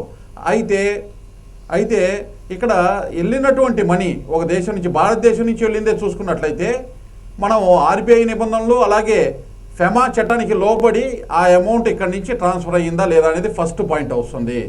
ఒకవేళ వైట్ మనీ అయితే తప్పనిసరిగా ఆర్బీఐ నిబంధనలో ఫెమాకి సంబంధించిన రూట్లోనే వెళ్ళి ఉండాలి. వెళ్ళినట్లయితే ఏ ఇన్వెస్ట్మెంట్ చేయడానికి వాళ్ళు అక్కడికి వెళ్ళారు అనేటటువంటి అంశం వస్తుంది. దాని నుంచి వచ్చినటువంటి బెనిఫిట్స్ ఎన్ని సంవత్సరాల నుంచి వెనక్కి తెచ్చారు, ఇటువంటి అంశాలన్నీ ఉంటాయి. అయితే ఈ సూట్ కేస్ కంపెనీల రూపంలో వెళ్ళినటువంటి అమౌంట్స్ ఏవైతే ఉన్నాయో వాటి మీద నిగ్గు తేల్చాల్సినటువంటి అవసరం ఉంది. బ్లాక్ మనీని కరప్ట్ చేయడానికి భారతదేశ ప్రభుత్వం నరేంద్ర మోడీ గారు central board of direct taxes, అలాగే financial intelligence union, foreign tax and tax research division, అలాగే ఆర్బీఐతో కలిపి ఒక ఇన్వెస్టిగేషన్ ఏజెన్సీని ఏర్పాటు చేయడం జరిగింది దీనికి సంబంధించినటువంటి అంశాలని నిజాలని నిగ్గు తీర్చడానికి. దానిలో వీరు ఇప్పుడు ముందు అందరికన్నా ముఖ్యంగా ఇంత పెద్ద అంశం ప్రపంచవ్యాప్తంగా ఉన్నటువంటి అన్ని దేశాలకు సంబంధించినటువంటి ఈ విషయాన్ని బయటికి తెచ్చినటువంటి జర్మన్ న్యూస్ పేపర్ ఏదైతే ఉందో సుడిష్ జిటాంగ్ అనేటటువంటి ఒక సంస్థ న్యూస్ పేపర్ మిగతా దేశాల్లో ఉన్నటువంటి వివిధ సంస్థలతోటి న్యూస్ ఏజెన్సీస్ తోటి ఒక ఇన్వెస్టిగేషన్ జర్నలిజం తోటి ఇంత పెద్ద అంశాన్ని బయటికి తీసుకురావడం జరిగింది. 1977 నుంచి 2015 సంవత్సరం వరకు దాదాపు 11.5 మిలియన్ల ఫైల్స్ని వీళ్ళు వెరిఫై చేయడం జరిగింది. 29 మందికి పైగా బిలియనర్స్ని ఐడెంటిఫై చేయడం జరిగింది. 2.6 టెరాబైట్స్ ఏదైతే ఇన్ఫర్మేషన్ ఉందో దాన్ని తీసి ఈ ఇన్ఫర్మేషన్ అంటే ఒక పెద్ద ఒక రీసెర్చ్ అనేది చాలా కాలంగా చేసి ఈ విషయాన్ని బహిర్గతపరచడం జరిగింది. ఇది అంత తేలిగ్గా అన్నీ కూడా లీగల్గా జరిగినాయి అని అనుకోవటానికైతే మటుకి మనం అనుకోవటానికి లేదు. ఇందులో జరిగినటువంటి అంశాలు ఏదైతే కమ్యూనిస్టు దేశాలు కూడా ఏదైతే చైనాకి సంబంధించినటువంటి వారు అలాగే రష్యాకి సంబంధించినవి కూడా ఎప్పుడైతే ఉన్నాయో కొంత అనుమానానికి తావిస్తున్నటువంటి అంశము. అయితే మన దేశంలో ఏదైతే 500 మందిని ఇండియన్ ఎక్స్ప్రెస్ వారు బయట పెట్టారో వారి నుంచి కొంతమంది బయటకు వచ్చి మాట్లాడటం జరిగింది, కొంతమంది సైలెంట్గా ఉన్నారు. మాట్లాడినటువంటి వారు మాకు లీగల్గా మేము ఏదైతే ఇక్కడ సంపాదించినటువంటి ఎర్నింగ్స్ని ఇన్వెస్ట్మెంట్కి చేయడం జరిగింది, ఆఫ్ షోర్ ఇన్వెస్ట్మెంట్గా అని కొంతమంది చెప్పడం జరిగింది, కొంతమంది అయితే సైలెంట్గా ఉన్నారు. కాకపోతే ఈ ఇన్వెస్టిగేషన్ ఏజెన్సీ ఏదైతే ఉందో పారదర్శకంగా అన్ని ఇన్ఫర్మేషన్స్ బయటికి తీస్తే కానీ అసలు విషయాలు బయటికి రావు. ట్యాక్స్ ప్లానింగ్ లో భాగంగా బయట దేశానికి ఎక్కడైతే ట్యాక్స్ హెవెన్ గా ఉన్నటువంటి దేశాలు ఈ పెనామా కావచ్చు, అలాగే యూకే కావచ్చు, అలాగే ఈ కంట్రీస్ బహమాస్ ఇట్లాంటి కంట్రీస్ సీచర్లెస్ ఉన్నాయి కదా, వీటికి పంపించినటువంటి అమౌంట్ కేవలము ట్యాక్స్ ప్లానింగ్ కోసం పంపించి నిజంగా యాక్టివిటీస్ చేసి దాని మీద ఎర్నింగ్స్ అయితే ఓకే. అలా కాకుండా వీళ్ళ యొక్క బ్లాక్ మనీని వేరే రూట్స్లో పంపించి దాన్ని వైట్ చేసుకొని వెనక్కి తెచ్చే విధంగా ఉండేటటువంటి అయితే ఇది బయటకు వస్తుంది. ఎందుకంటే ఇక్కడ ఒక్కొక్క అంశానికి ముడిపడి ఉంటాయి కాబట్టి వర్కింగ్ బ్యాక్ మెథడ్లో వెళ్తే ఆరిజిన్ ఆఫ్ ఇన్వెస్ట్మెంట్ అనేది స్పష్టంగా బయటకు వస్తుంది కాబట్టి ఇందులో నుంచి తప్పించుకునేటటువంటి అవకాశం ఉండదు. ఇప్పుడు ఎండ్ పాయింట్ దొరికింది, ఎండ్ పాయింట్ నుంచి ఆరిజిన్ని మనం ఎతకాల్సినటువంటి అవసరం ఉంది. ఇది చాలా ఎక్స్పర్ట్ ఇన్ఫర్మేషన్ తోటి రీసెర్చ్ తోటి దాన్ని బయటికి తీయాల్సినటువంటి అవసరం ఉంది. ఒక రకంగా చెప్పాలంటే ఇది కనుక ఒక అవినీతికరమైనటువంటి ప్రభుత్వాలు ప్రపంచం మొత్తం ఉన్నటువంటి వారందరూ చేసినటువంటి కార్యక్రమంలో భాగంగా జరిగితే ప్రపంచ ఆర్థిక వ్యవస్థకే ఇది ఒక పెను సవాలుగా ఉంది కాబట్టి దీన్ని చాలా జాగ్రత్తగా బయటపడాల్సినటువంటి అవసరం ఉంది. ఒక్క నిమిషం, ఇందాక మనం మాట్లాడిందంటే నరసింహ గారు మాట్లాడినారు, మీరు చెప్పారు వ్యాపారం చేయడం తప్పు కాదని, లేదా కొంతమంది ఆల్రెడీ బయటకు వచ్చి మాట్లాడుతున్నారు మాకు సంబంధం లేదు ఇవన్నీ లీగల్గా మేము చేసిన వ్యవహారం అని. కొందరు మాట్లాడారు, ఎవరు డాక్యుమెంట్స్ బయట పెట్టలేదు. కొందరు మాట్లాడే మాట వాస్తవమే, మేము కొందరేమో అసలు మాకు తెలియదు, అది ఉన్నట్టు తెలియదు అని కొంతమంది అన్నారు. కొంతమంది ఏమో అవును మా వ్యాపారం ఉంది మాట వాస్తవమే, ఆ కంపెనీలో ఇన్వెస్ట్ చేసిన మాట వాస్తవమే అని చెప్పారు. ఎవరు పేపర్స్ బయట పెట్టాల, మాకు సంబంధం లేదని చెప్పాల. కొంతమంది ఏమో ఇంతవరకు బయటపడాల. ఉదాహరణగా అమితాబ్ బచ్చన్ ఎగ్జాంపుల్, ఆయన ఇంతవరకు మాట్లాడారు. ఇది కౌంటర్ అంటే ఎక్కడ ఏమని ఇచ్చాడు See, I am nowhere concerned with this one. Whatever I have invested legally అన్నాడు. అది మీడియా వాళ్ళు అడిగితే చెప్పాడు తప్ప అంత పెద్ద ఫస్ట్ ఆయన పేరే వచ్చింది, వాళ్ళ కుటుంబం పేరు వచ్చినప్పుడు definitely they have to come out, they have to speak out. అంటే ఇక్కడ మనం గమనించాల్సింది ఏంటంటే మొట్టమొదటి ప్రధానంగా గమనించాల్సింది డబ్బు ఎక్కడికి వెళ్తుందండి, ఎక్కడ లాభాలు ఉంటే అక్కడికి వెళ్తుంది. ఎక్కడి నుంచి వెళ్తుంది, ఎక్కడి నుంచి సరే లేదు, డబ్బులు ఎక్కడ లాభాలు ఉంటే అక్కడికి వెళ్ళిపోతుంది. నీరు పల్ల మెరుగు, డబ్బు లాభం మెరుగు, లాభం మెరుగునే ఎత్తుకుని వెళ్తుంటుంది. కాబట్టి ఇందులో జరగాల్సింది ఏంటంటే అంతర్జాతీయంగా అన్ని ప్రపంచాలంతా కలిపి గ్లోబల్ విలేజ్ లాగా ఫామ్ అయిపోయిన ఈ రోజున మీ కంట్రీలో వ్యాపారం చేసుకోండి అన్నారు అనుకోండి. ఉదాహరణకు చెప్తున్నాను, నేను ఒక వస్తువుని ఇక్కడ కొనుక్కుంటే ₹1,00,000 నేను అమ్మగలుగుతున్నాను. ఇక్కడ నేను ఎంక్వైరీ చేసి వేరే దేశాలు తిరుగుతా వ్యాపారాలు చేస్తుంటే నాకు ఎక్కడో కజకిస్తాన్లో అది 20,000కే దొరుకుతుందని తెలిసింది అనుకోండి. ఇప్పుడు విషయం ఏంటంటే 20,000 కొనుగోలు ధర, ₹1,00,000 అమ్మకపు ధర, నాకు వచ్చే లాభం అంతా 80,000. ఆ 80,000కి ట్యాక్స్ నేను కజకిస్తాన్లో కట్టాలా, ఇండియాలో కట్టాలనేది ప్రశ్న. కజకిస్తాన్లో కనుక ఒకవేళ 9% ట్యాక్స్ అయితే నేను ఏం చేస్తాను, అక్కడి నుంచి ఇండియన్ కంపెనీ పేరు మీద ఇన్వాయిస్ రైజ్ చేస్తాను. దాంతో ఇండియా కంపెనీలో కొనుక్కునే వాళ్ళు ఏం చేస్తారు, 99,500 కొనుక్కుని లక్షకు అమ్ముకుంటారు. సో ఇండియాలో వచ్చిన లాభం ఎంత, 500. కాబట్టి కజకిస్తాన్లో వచ్చిన లాభం ఎంత, మిగతా 79,500 అక్కడే లాభం వచ్చింది. అది ఇల్లీగలా అనడానికి ఎవరికీ ధైర్యం లేదు, అవకాశం లేదు. ఒకవేళ అలా కాకుండా రివర్స్ ఉందనుకోండి, అటు నుంచి ఏం చేయొచ్చు, రివర్స్గా కూడా చేయొచ్చు. అక్కడి నుంచి ఎక్కువ రేటుకి తీసుకొచ్చి ఇక్కడ తక్కువ కమ్మినట్టుగా నష్టాలు ఇండియాలో పుట్టించి ఈ డబ్బు మొత్తాన్ని కూడా వేరే దేశాలకు తరలించారనుకోండి, అది తప్పు. అంటే నిజంగా కొనుగోలు ధర కన్నా ఎక్కువ ఓవర్ ఇన్వాయిస్ చేసి ఎక్కువ ధర కొనుక్కుని ఇక్కడ తక్కువ అమ్మినట్టుగా చూపించి నష్టాలు పుట్టించి ఆ నష్టాలకు సరిపడా అమౌంట్ అంతా బయటికి పంపిస్తే కనుక అది అన్యాయం. అంతేకాని వ్యాపారం చేసేటప్పుడు నాకు వచ్చే లాభం 2 దేశాల్లో ప్రమేయం ఉన్నప్పుడు ఎక్కడ డిక్లేర్ చేయాలనేది ఖచ్చితంగా వ్యాపారవేత్త యొక్క దృక్పథం మీద ఆధారపడి ఉంటుంది. కాబట్టి వ్యాపారం చేసేవాళ్ళు ఎవరైనా సరే తక్కువ ట్యాక్స్ ఉన్న చోటకి వెళ్తారు. ఇవాళ ఇన్ని చెప్తున్నా మనకు దేశం ప్రభుత్వం కానివ్వండి, ఎవరైనా కానివ్వండి, మనం చేసిన ప్రభుత్వం చేసిన పని ఏంటండి, మారిషస్తో అగ్రిమెంట్ ఎంటర్ అయ్యారు. ఇది డబుల్ టాక్సేషన్ అవాయిడెన్స్ ట్రీటీ అన్నారు. అందులో ఏం చెప్పారు, భారతదేశం వెళ్ళి మారిషస్ చిన్న దేశం కదా, మీ దేశం నుంచి పెట్టుబడులు వస్తే కనుక మేము ట్యాక్స్ వేయము అని చెప్పారు. చెప్పి దాంతో ఏం చెప్పారంటే మారిషస్ చేత ఒప్పించారు. ఇద్దరు కలిపి కూడబలుక్కుని, అంటే ఏ పార్టీ అనేది కదా, ఇవాళ కాంగ్రెస్ పార్టీ కావచ్చు, బీజేపీ కావచ్చు, అప్పుడులో కాంగ్రెస్ పార్టీ ఉంది కాబట్టి కాంగ్రెస్ పార్టీని నిందించాల్సి వస్తుంది. ఏమని కండిషన్ పెట్టారు, ఇండియాలో కనుక ట్యాక్స్ వేస్తే మారిషస్లో ట్యాక్స్ వేయకూడదు అని ఒప్పించారు మారిషస్ చేత. సో మారిషస్ ఇండియా కలిపి ఒప్పందాలు ఏం చేశారు, అంటే అందులో మతలం ఉందండి, ఇండియాలో ట్యాక్స్ వేసిన ఏ అంశం మీద మేము ట్యాక్స్ వేయమని మారిషస్ డిక్లరేషన్ అగ్రిమెంట్ చేశారు. తర్వాత ఏం చేశారు, అట్లాగే రివర్స్ కూడా ఒప్పుకున్నారు. మారిషస్ ట్యాక్స్ వేసే ఏ అంశం పైన మారిషస్ నుంచి డబ్బులు వస్తే ఇండియాలో ట్యాక్స్ వేయమని కూడా ఒప్పించారు మన చిదంబరం గారే. సో చేయడంతో ఏం జరిగింది, ఇప్పుడు ఆ రోజున లక్షల కోట్లు మారిషస్ నుంచి దొంగ డబ్బులంతా ఇండియాలోకి చేరినాయి. చేరితే ఇండియాలో క్యాపిటల్ గెయిన్స్ వస్తే ట్యాక్స్ కట్టాలి మామూలుగా అయితే. అంటే నేను కనుక ఆస్తులు కొనుక్కుని అమ్మితే క్యాపిటల్ గెయిన్స్ కట్టాలి. మారిషస్లో నుంచి కనుక ఇండియాలోకి వస్తే ట్యాక్స్ కట్టక్కర్లేదు. ఎందుకని, అది మారిషస్లో ట్యాక్స్ వేస్తున్నారు అని చెప్పేవాళ్ళు. కానీ మారిషస్లో ఏం చేశారండి మతలబు, అక్కడ capital gains are taxable at 0% అని పెట్టారు. యాక్చువల్గా 0% ట్యాక్స్ వేయడం అనేది ఉంటుందా ఎక్కడైనా, ట్యాక్స్ లేదు అని చెప్పాలి. అక్కడ ట్యాక్స్ లేదు అని చెప్తే ఇండియాలో ట్యాక్స్ కట్టాల్సి వస్తుంది. అందుకని వీళ్ళందరూ కూడబలుక్కుని చేసినటువంటి ఒక రకంగా చెప్పాలంటే దేశ ప్రజల యొక్క సంపదని దోచుకోవడం అది మార్గం. రాచిబాటలు వేసిందేమో ప్రభుత్వంలో ఉన్న పెద్దలు, కానీ చేసుకున్నటువంటి వ్యక్తులు ఎవరైతే ఉన్నారో వాళ్ళ మీద తప్పులు పడుతున్నారు. మీరు ఎప్పుడైనా సరే ట్యాక్స్ కట్టవా అని అడిగితే వీళ్ళుంటే కట్టను అని అందరూ చెబుతాం. అది తప్ప, ట్యాక్స్ ప్లానింగ్ చేయడం తప్పు కాదు, ట్యాక్స్ ఎగవేయడం తప్పు. మరి మీరే రాచిబాట వేసి చేసినప్పుడు నేను అమెరికా నుంచి మారిషస్లో తెచ్చుకుని మారిషస్లో తెచ్చుకుంటాను, అదే అమెరికా నుంచి డైరెక్ట్గా తెస్తేనో ట్యాక్స్ కట్టాలి, మారిషస్లో నుంచి తెస్తేనో కట్టక్కర్లేదని పుట్టించిందే మీరు. అంటే దీని వెనక ఉన్నటువంటి ఎవరికైనా ఉంది తప్పు ఆలోచన ఎవరికి ఉంది, ప్రభుత్వంలో ఉన్న పెద్దలకు ఉంది. అందువల్ల ఇది ఎవరికి తెలియకుండా జరిగింది కాదు. కాకపోతే వీళ్ళు చెప్పిన మాటలు కొద్దిగా ఒప్పుకోవాలి, దయాకర్ గారు కానీ ఎవరు చెప్పినా కానీ. పనామా ఐలాండ్స్లో పనామా దగ్గరికి వెళ్ళి పెట్టారు అంటే సాధారణంగా దొంగల రాజ్యం అది. అందుకు ఖచ్చితంగా డ్రగ్స్ ఇలాంటి వాళ్ళు ఉండదు కాబట్టి అక్కడికి వెళ్ళి పెట్టాల్సిన అవసరం మరి ఇంత మర్యాదస్తులకు ఎందుకు వచ్చింది అంటే అందులో కారణం ఏంటంటే అందరూ కూడా అన్ని వ్యాపార వ్యవహారాల్లో స్వయంగా చూసుకునే శక్తి ఉండదు. ఎవరో చార్టర్డ్ అకౌంటెంటో మాలాంటి వాళ్ళు నమ్ముతారు. మరి మేము కనుక సలహా ఇచ్చాను అనుకోండి, పనామాలో పెడితే ట్యాక్స్ లేదు, సేఫ్గా ఉంటాయని చెప్తే సరే చేయండి అని చెప్పి ఒక చెక్ సైన్ చేస్తారు. బాధ్యత వహించాల్సిందే. అంటే మనం అంటుంది ఏంటంటే ఒక ఆరోపణ రాగానే మనం జడ్జిమెంట్ ఇచ్చేసి సెక్షన్ జడ్జిమెంట్ ఇవ్వడానికి సర్కమ్స్టాన్షియల్ ఎవిడెన్సెస్ తప్ప మనకి ఎవిడెన్సెస్ లేవు. మనం వాళ్ళని ఇప్పటికిప్పుడు దోషులు అనడానికి లేకపోయినా అవకాశం ఖచ్చితంగా వీళ్ళు చేశారు అని అనుకోవడానికి మాత్రం అవకాశం ఉంది. ఎందుకు అని అంటే నరసింహరావు గారు, ఇప్పుడు మీరు నాకు అన్నారు వాళ్ళు వ్యాపారం చేయడం తప్ప ఎలా అవుతుంది, డబ్బు తీసుకెళ్ళి అక్కడ పెట్టుకున్నారు, ఎవరు కూడా ఇదేం మా దగ్గర అన్నీ ఉన్నాయి ఏదో చెప్తున్నారు అన్నారు. ఇప్పుడు ఒక డాన్ ఉంటాడు సార్, ఆ డాన్ దగ్గరికి కొంతమంది వెళ్ళి నాకు ల్యాండ్ వాడెవడో లాక్కున్నాడు, లేకపోతే నా కూతుర్ని వీడోడో బెదిరిస్తున్నాడు, నా కొడుకుని వాడో కొట్టాడు అని ఒక డాన్ దగ్గరికి వెళ్తున్నారంటే ఏంటి అసలు దాదాగిరి చేస్తున్నాడే కింద అర్థం. ఈ ప్రపంచవ్యాప్తంగా ఇవాళ ఎవరైతే పేర్లు వస్తున్నాయో మనం కాసేపు వాళ్ళు నిజాయితీ పరులని అనుకుందాం.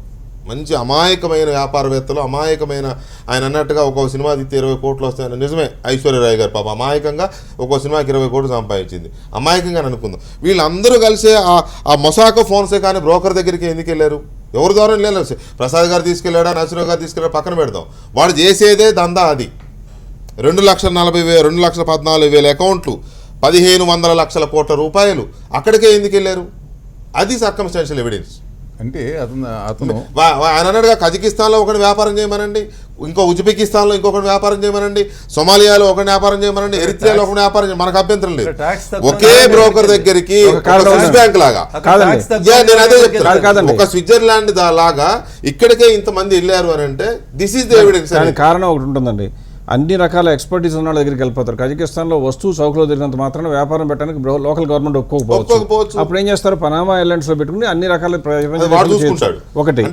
ఒకటి సార్ నేను అనేది ప్రసాద్ గారు, వీడి దగ్గర నుంచే ఇంత జరిగింది అని అంటే, ఇంతమంది జర్నలిస్టులు వీడిని బేస్ చేసుకుని ఇన్వెస్టిగేట్ చేశారంటే మనం బ్లాక్ హోల్ అక్కడ ఉంది, వదిలేయలేదు.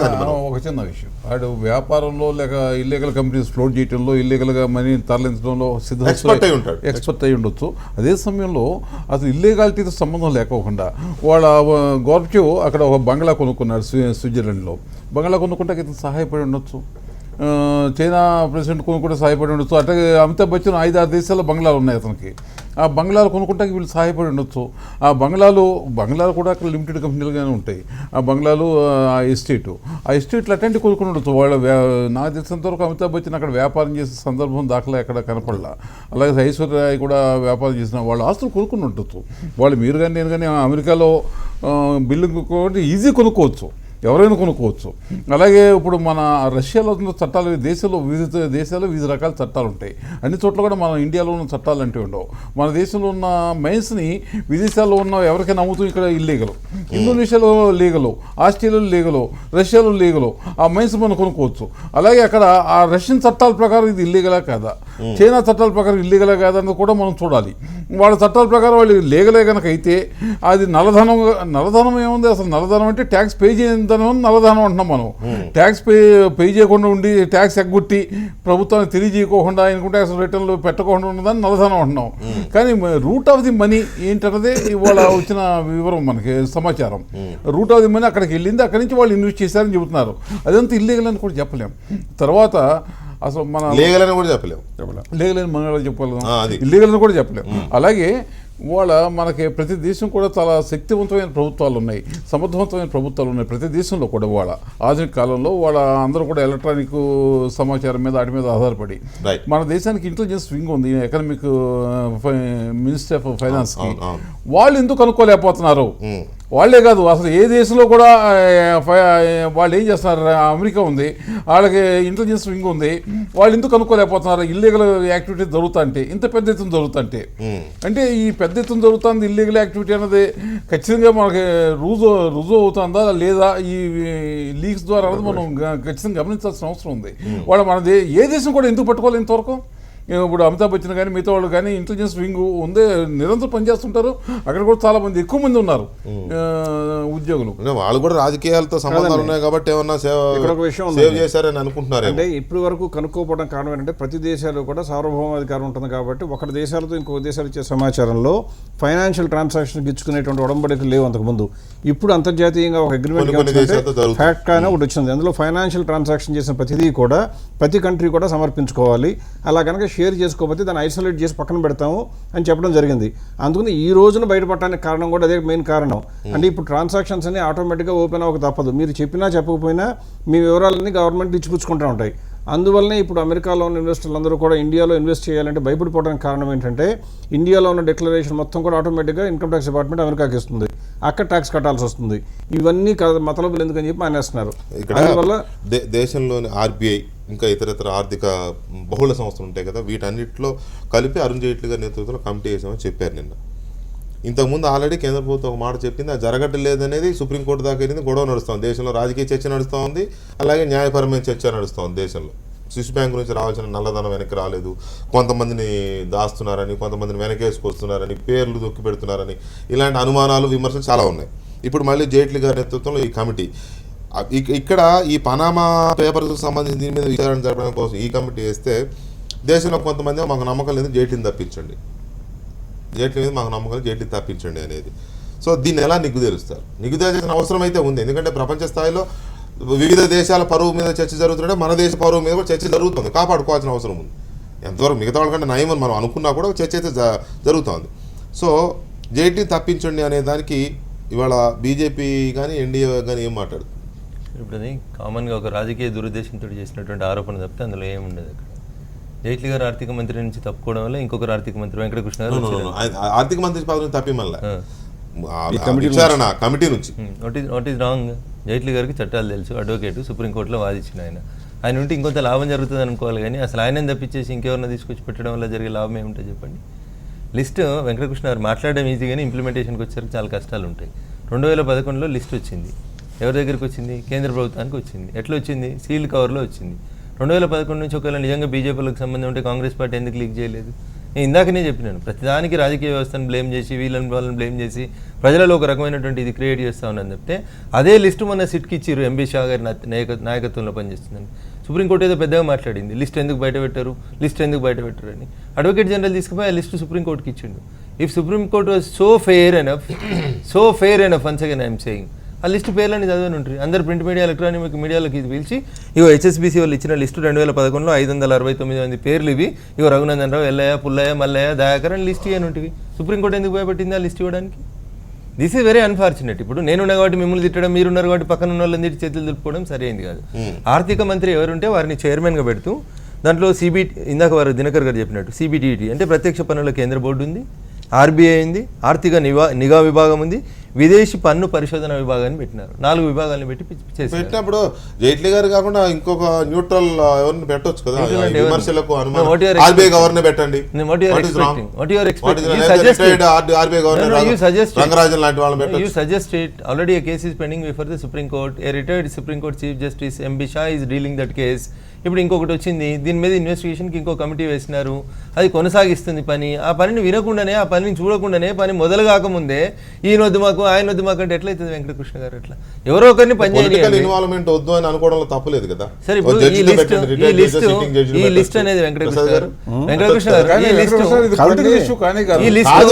విచారణకు సంబంధించి గారిని పెట్టకుండా ఆయన మీద పెట్టి ఆయన కూడా మాట అనిపించడం ఎందుకు? రఘునందన్ గారు చెప్పిన దానిలో పాయింట్ ఉందండి.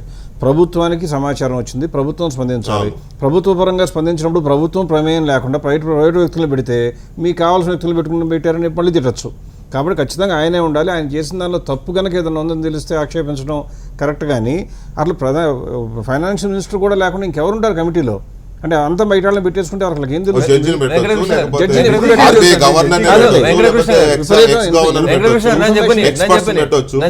చాలా వచ్చిన తర్వాత చేస్తారు ఆ పని, ఇప్పుడు చేయరు.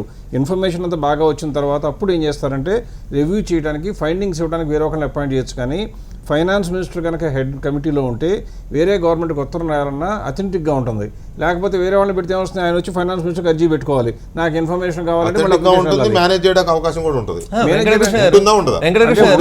ఉండొచ్చు. This is very unfair on your part. నేను చెప్పనియండి ఎందుకు అన్ఫేర్ అంటున్నా అంటే నేను చెప్పనియండి. ఈ లిస్టు అరుణ్ జైట్లీ గారు, నరేంద్ర మోడీ గారు కూర్చొని రాసింది కాదు, రైట్? మీలాంటి చాలా మంది పెద్దలు సీనియర్ జర్నలిస్ట్ కలిసి తయారు చేసినటువంటి లిస్టు. ఒకవేళ అరుణ్ జైట్లీ గారు నా పేరుంటే తీసేసిరని అనుకుందాం, ఉదాహరణకి రఘునందన్ రావు పేరుంది కాబట్టి భారతీయ జనతా పార్టీ నాయకుడు కాబట్టి అరుణ్ జైట్లీ గారు ఆ లిస్ట్ తీసేసి రేపు ఇన్వెస్టిగేషన్ రిజల్ట్ అయితే బయటికి ప్రకటించాలి కదా. ప్రకటించినప్పుడు ఏ జర్నలిస్ట్ మిత్రులు అయితే దాన్ని బయటికి తీసుకొచ్చిరో, ఇన్నేళ్లు కష్టపడి చేసిన వాళ్ళు, మరి ఫలానా రఘునందన్ రావు పేరు ఎందుకు తీసేసిన అని అడగరారు సార్ వాళ్ళు? ఆ మాత్రం కూడా ఇన్వెస్టిగేషన్ చేయడానికి అరుణ్ జైట్లీ గారు తీసేస్తారా తీసేరని కాదు. ప్రసాద్ గారితో ఏం చెప్పించినారు మీరు? ప్రసాద్ గారితో ఏం చెప్పించినారు? ఇప్పుడు న్యాయం జరుగుతుందా లేదా అంటే అన్యాయం జరుగుతుందా లేదా అంటే జరగవచ్చు అన్నారు. అన్యాయం జరుగుతుందా లేదా జరగవచ్చు అన్నారు. నరసింహరావు గారు ఇల్లీగల్ అని అనలేము అన్నారు, లీగల్ అని కూడా అనలేము కదా. అంటే ఎట్లా అంటా మనం ఒక నాణ్యం ఉంటే ఇక్కడ ఏదైనా కూడా హాఫ్ గ్లాస్ ఎంప్టీ, ఒక నాణ్యం ఉంది, ఒక నాణ్యం ఉంది వెంకటకృష్ణ గారు.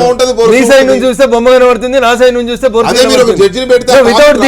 బొమ్మ బొరుసు రెండు లేకుండా మీరే చెప్పండి. బొమ్మ బొరుసు రెండు లేకపోతే నాణ్యం కంప్లీట్ కాదని చెప్తున్నాను నేను మీకు. మీరే చెప్పండి. అరుణ్ జైట్లీ గారిని పెట్టడం వల్ల కదా ఈ చర్చ. పెట్టి ఆయన మాట్లాడిపించకుంటే ఓ జడ్జినో లేదా ఇంకోని పెడితే గొడవ లేదు. మిగతా పార్టీ మేము గౌరవించాం, మాకు సంబంధం లేదంటే నేను చేయగలిగింది. ఇప్పుడు ఇష్యూ అది కాదు. అక్కడ మిగతా పార్టీని గౌరవించకపోవడం, మిగతా పార్టీల మీద బురద జల్లడం కాదు ఇక్కడ issue. A fair investigation has to be done. దానికి ఇన్ని ఏజెన్సీస్ని పెట్టినాం, దానికి చైర్మన్గా సంబంధిత డిపార్ట్మెంట్ ఏదైతే ఫైనాన్స్ మినిస్టర్ ఉన్నారో వారు రెడీగా ఉంటారో అని చెప్పినారు. What will be the political motive? Modi గారు ఉంటే ఇంకా బాగుంటుంది. What will be the political motive? మీద గారు అన్నాను, జైట్లీ గారి మీద కొన్ని ఆరోపణలు ఉన్నాయి, మరి మోడీ గారి మీద ఆరోపణలు లేవు. ఆయన మీద పెట్టొచ్చు. He being the finance minister, he will let the team అన్నారు. సార్ ఆయన మీద కొన్ని ఆరోపణలు ఉన్నాయి సార్. ఈ దేశంలో ఆయన మీద అవినీతి ఆరోపణలు ఉన్నాయి. అలాంటప్పుడు ఆయన పక్కన పెట్టి మోడీ గారిని పెట్టండి డైరెక్ట్. సార్ మీకు క్రాస్ చెక్ చేసుకోవడానికి మీ దగ్గర ఒక లిస్ట్ ఉంది సార్. ఈ లిస్ట్ ఒక అరుణ్ జైట్లీ గారి దగ్గర, మోడీ గారి దగ్గర, దయాకర్ గారి దగ్గర, ముగ్గురు దగ్గర నేను లేదు సార్. ప్రపంచవ్యాప్తంగా ఉన్న జర్నలిస్ట్ మిత్రుల దగ్గర ఒక లిస్ట్ ఉంది సార్. ఇంత కీలకమైన కేసు, ఇంత కీలకమైన ప్రపంచవ్యాప్తంగా చర్చ జరుగుతున్న దీంట్లో పొలిటికల్ ఇన్వాల్వ్మెంట్ ఎందుకు అనేది కేజ్రీవాల్ అడిగాడు, ఇంకొంతమంది అడిగారు, ఆయన కాకుండా ఇంకెవరైనా పెట్టండి అని అడిగారు. గౌరవించడంలో తప్పే ఉంది. సమస్య కేజ్రీవాల్ అడగడం వల్లనే. ఎందుకు అంటే నచ్చని వ్యక్తులు ఏది కేజ్రీవాల్ అడగడం వల్ల ఈయన పెట్టడం వల్ల ఆయన అడిగాడు కాదు. ఇప్పుడు అసలు సమస్య ఏంటంటే, నేను మార్నింగ్ నుంచి మనం మీడియాని ఫాలో అయితే బీజేపీ హయాంలో ఈ స్కామ్ బయటపడడం అనేది వాళ్ళకి ఇబ్బందిగా మారింది. కానీ 93 నుంచి జరుగుతున్నది ఇది. ఏమి 2001 నుంచో 2004 నుంచో జరగట్లేదు. బిగ్ బీది 1993 4 షిప్పింగ్ కంపెనీస్. ఈమె ఐశ్వర్యరాయ్ది ఇది 2004 నుంచి. ఆమె అంతర్ధానం అయింది కూడా 2008 అని కొన్ని, 16 అని కొన్ని. ఇట్లా అసలు దాంట్లో ఇన్ఫర్మేషనే లేదు. మనము మనీ లాండరింగ్ మాఫియాను జస్టిఫై చేసే ప్రయత్నం చేయొద్దు. నాకు దీన్ని బట్టి చూస్తే ఏమవుతుందంటే ప్రభుత్వం ఏదో కొప్పు కాసే అవకాశం కూడా లేకపోలేదు అనిపిస్తుంది ఈ చర్చ చూసినాక. నేను అసలు మామూలుగా ఏంటంటే దీని మీద పెద్ద ఎత్తున సలహాదారు చాలా మంది ఉన్నారు. కాదు, నేను ఏమనుకుంటున్నా అంటే దేశానికి దయాకర్ నామినేషన్ వేస్తాడు, వకీల్ని పెట్టుకోడా, ఎక్స్పెండిచర్ దయాకర్ గారు కూర్చొని దేశానికి నిమిషం దేశానికి వచ్చిన సమస్యను పరిష్కరించడానికి చిత్తశుద్ధితో కేంద్రం పనిచేస్తుందని నేను అనుకున్నా. కానీ చర్చలు చూసినాకనే పని చెయ్యదేమో అని అనుమానం వచ్చేటట్టు నాకు కనిపిస్తుంది. ఇప్పుడు నేను ఇంతవరకు ఈ ఊహ రాలే నాకు. జైట్లీ మీద ఏ రకమైన అనుమానాలు ఉన్నాయనేది పక్క విషయం, నేను దాని గురించి చర్చించదలుచుకోవాలి. ఇప్పుడు దీన్ని అడ్రస్ చేయడంలో ఇప్పుడు వాళ్ళేమో ఫెయిర్ అండ్ ఫ్రాంక్గా కమిటీ నేసిండ్రండి. డైరెక్ట్ యాక్సెస్ తర్వాత ఇంటర్నేషనల్ ల్యాబింగ్తో ఎలాంటి సంస్థలు అయితే వెరిఫై చేయడానికి అవకాశం ఉందో వాళ్ళు వేసిండ్రు. దీంట్లో సమస్య కాంగ్రెస్ పార్టీ హయాం నుంచి కొనసాగుతున్న వారు మాట్లాడుతూ చట్టాలను సులువుగా చేసిండ్రు, లిబరలైజ్ చేసిండ్రు కాబట్టి వాడు దాన్ని వినియోగించుకున్నాడు అని అంటే, ఇప్పుడు మనం టీఎస్ ఐపాస్ కానీ ఇక్కడ ఐటీ కంపెనీలు రావడానికి మనం మన దగ్గరనే ఎక్కువ పెట్టడానికి మనం ఎక్కువ స్కోప్ ఇచ్చినప్పుడు కంపల్సరీ వాడు న్యాచురల్గా సెర్చ్ చేసుకుంటూ వచ్చి ఇక్కడ చేస్తాడు. ఇక్కడ మీరు ఈ బ్రిటిష్ వర్జిన్ ఐలాండ్స్ అనేది ఇంత పెద్ద ఎత్తున ఉన్నది కాబట్టి ఆడ ఎంక్వైరీ జరిగింది, ఇక్కడ ఏమైనా లూప్ హోల్స్ ఉన్నాయని. ఇప్పుడు ఐశ్వర్యరాయ్ కంపెనీ ఉన్నది ఎగ్జాంపుల్, ఆమె చైర్మన్, వాళ్ళ మమ్మీ డైరెక్టరు, తర్వాత వాళ్ళ తమ్ముడు, వాళ్ళ అయ్య, అందరు డైరెక్టర్లు. తర్వాత వీళ్ళు డైరెక్టర్ల నుంచి ఒకటేసారి ఉపసంహరించుకొని వాటాదారులు అవుతారు. మళ్ళీ ఒకటేసారి దానికి ఆమె పెళ్ళి అవుతుంది, అభిషేక్ బచ్చన్ వస్తాడు, రాగానే మిస్సెస్ ఏ రాయ్ అవుతుంది మళ్ళీ. అంటే ఇవన్నీ కాంట్రాడిక్షన్స్ దాంట్లో లేనిది. ఒక సెలబ్రిటీ మీద కానీ అమితాబ్ బచ్చన్ లాంటి ఒక క్రెడిబిలిటీ ఉన్న ఒక యాక్టర్ మీద ఇలాంటి ఆరోపణలు చేశారు. ఈయనంటే పక్కన పెట్టు. ఆయన దక్షిణాఫ్రికా అధ్యక్షుడు జాకబ్ జుమా. మనం అనుకునేది ఏంటంటే నెల్సన్ మండేలా ఒక్క టర్మ్ చేసి 100 నెల్సన్ మండేలను తయారు చేసిపోయిందని అనుకుంటుంది. ఈ జుమాగానికి ఏం పుట్టింది దీంట్లో ఉన్నాడు. ఇది చర్చ చూడండి, ఇది ఎంత పెద్ద, అసలు నేనైతే ఊహించలే ఇట్లాంటి వాటల్లో జుమా లాంటి వ్యక్తులు ఉంటారు. నిజంగా కూడా ఒక పయనీర్. వాళ్ళ పరిపాలనలో దక్షిణాఫ్రికాది వాళ్ళు సాధించుకున్న స్వాతంత్రాన్ని వాళ్ళు పర్కోలేట్ చేయడానికి చేస్తున్న తీరైతే చాలా చాలా విచిత్రంగా అనిపిస్తుంది. అలాంటి జాతి ఉన్నది. కాంగో అధ్యక్షుడు డెనిస్ నసౌ, తర్వాత ఐస్లాండ్ ప్రధానమంత్రి ఉన్నాడు, ఉక్రెయిన్ అధ్యక్షుడు పెట్రో పెరిషెంకో అంట, తర్వాత సౌదీ అరేబియా రాజు ఉన్నాడు. అందరూ ఉన్నప్పుడు జబ్బలు కొట్టుకునే పుతిన్ జింగ్పింగ్ ఇద్దరు వాళ్ళని ఏమంటారు ఇప్పుడు మీరు చూడండి. అమెరికా వినండి, అమెరికా ఎత్తుగడగా రష్యాను మళ్ళొక్కసారి డిమోరల్ చేయడానికి చేస్తుందని చర్చ చూస్తాం. మనమేమో తెలుగు ఛానళ్ళు హిందీ ఛానల్ చూసిన వాళ్ళకి ఇదే చర్చ వస్తుంది. అది పుతిన్ది. దేశవ్యాప్తంగా అమెరికా రష్యాను ఫినాన్షియల్ డిమోరల్ చేయడానికి ఎత్తుగడగా తన అధ్యక్షుడిని టార్గెట్ చేసిందని అక్కడ చర్చ జరుగుతుంది. సో ఇది ఆషామాషిక్గా ఇండియాకే పరిమితమైన అంశము. చైనా రష్యా కమ్యూనిస్ట్ దేశాలు చేయబట్టే వాళ్ళు కూడా అక్రమార్కులని చెప్పే ప్రయత్నానికి ఒక మీడియా దీన్ని సహకరిస్తుందనే విమర్శ ఉంది. కానీ నేను అంటున్నా, ఇవాళ మనం దీన్ని మోడీకి సంబంధించిన అంశమో లేకపోతే భారతదేశానికి మాత్రమే సంబంధించిన అంశం ఇక్కడ చర్చ చేయడం అయితే నాకు చాలా విచారకరం అనిపిస్తుంది. ప్రపంచ దేశాలన్నీ దీంట్లో ఇన్వాల్వ్ అయి ఉంటే ప్రతినిధులు లేరు. నేను ఇప్పుడు కాంగ్రెస్ పార్టీ వెంకటకృష్ణ గారు, నేను ఇలా కాంగ్రెస్ ప్రతినిధిగా కంటే కూడా జరుగుతున్న తీరుగా స్పందిస్తున్నాం. దీంట్లో పొలిటికల్ యాంగిల్ ఉంటదండి. ఎందుకు ఉండదు? ఉంటది. అమెరికా పేరు ఎందుకు రాదు ఇక్కడ చూడండి సార్. ఎస్ డెఫినెట్ గా నేను అది అంటున్నా కదా, అది కూడా చెప్పినా కదా. మెల్లిమెల్లిగా విడతల వారీగా అంచెల వారీగా ఆ దిశగా వెళుతుంది. రేపు దాన్ని పోలరైజ్ అయ్యే స్థితి బట్టి కూడా తెలుసుకోవచ్చు. దినకర్ గారు, దీంట్లో ఇంటర్నేషనల్ పొలిటికల్ కాన్స్పిరసీ కూడా ఉంది అనేది కొన్ని దేశాలు ఆరోపిస్తున్నాయి. రష్యాని బదనాం చేయడం కోసం అమెరికా చేసిన ఒక రకమైన మన ఇక్కడ రాయలసీమలో కనుక చీని నిమ్మ తోటలు నరికేస్తారు ఆర్థికంగా దెబ్బతీయడానికి. అట్లాగే ఇరాక్లోనూ ఎక్కడో జీవరసాయన ఆయుధాలు ఉన్నాయని ఇరాక్ను కొట్టేస్తుంది అమెరికా. అంటే ఒక్కొక్క దేశం మీద ఒక్కొక్క రకమైన కుట్రతో కొట్టేసుకుని గడాఫీని, సోషలిస్ట్ డిక్టేటర్గా పేరున్న గడాఫీని చంపేసి రకరకాలుగా వెళుతున్న అమెరికా ఈ రకంగా కొత్త కాన్స్పిరసీ మొదలెట్టింది అనేది కూడా ఒక ఆరోపణ ఒకటి. రెండోది, వాస్తవానికి అమెరికా పేరు రాదు. ఇట్లాంటిది ప్రపంచవ్యాప్తంగా ఎన్ని చర్చలు జరిగినా ఎక్కడా కూడా అమెరికా పేరు రాదు. ఎందుకో తెలియదు. మరి అమెరికాలో అంత నీతిమంతులు ఉన్నారా? అమెరికాలో అంత బుద్ధిమంతులు ఉన్నారా? ఎక్కడ అవినీతి పరులు లేరా? వెంకటకృష్ణ గారు చేసిన జర్నలిస్ట్ మిత్రులను అడగాలి. అదే సార్, నేను చేసిన జర్నలిస్ట్ మిత్రులను అడగాలి. మీరు జర్నలిస్టులు కించపరుస్తున్నారని కాదు సార్, ఒక చర్చ అది. ఇవాళ రష్యా చేస్తున్న ఆరోపణ అది. వెంకటకృష్ణ గారు, ఇప్పుడు మనం లోతుగా చూస్తే ప్రపంచాన్నిలో ఉన్నటువంటి వివిధ వ్యాపారస్తులు వాళ్ళని పక్కన పెడదాం. భారతదేశంలో దొరికినటువంటి పేర్లు అయితే వాటిని గమనిస్తే సినిమా వాళ్ళు, మైన్స్కి సంబంధించిన వాళ్ళు, రియల్ ఎస్టేట్కి సంబంధించిన వాళ్ళు, బ్లాక్ మనీ అనేది ఏదన్నా ఉందంటే ఈ 3 రంగాల్లోనే ఎక్కువ ఉంటుంది అనేది ప్రతి ఒక్కరికి తెలిసినటువంటి అంశం. కాబట్టి ఇది అంత ఆషామాషిగా భారతదేశానికి సంబంధించిన అంశంలో తీసుకోవడానికి లేదనేది నా యొక్క పర్సనల్ ఫీలింగ్. అయితే మీరు ఇందాక అడిగినటువంటి ప్రశ్నలో ఏదైతే రష్యాని బదనాం చేయడం కోసం అమెరికా పన్నినటువంటి పన్నాగం అనుకున్నట్లయితే ఇన్ని దేశాలు మొత్తాన్ని కూడా ఈ రొంపిలోకి దింపాల్సినటువంటి అవసరం లేదు కదా అనేది ఒక అంశం అయినప్పటికీ, కానీ ఇందులో ఒక అనుమానానికి తావిస్తుంది.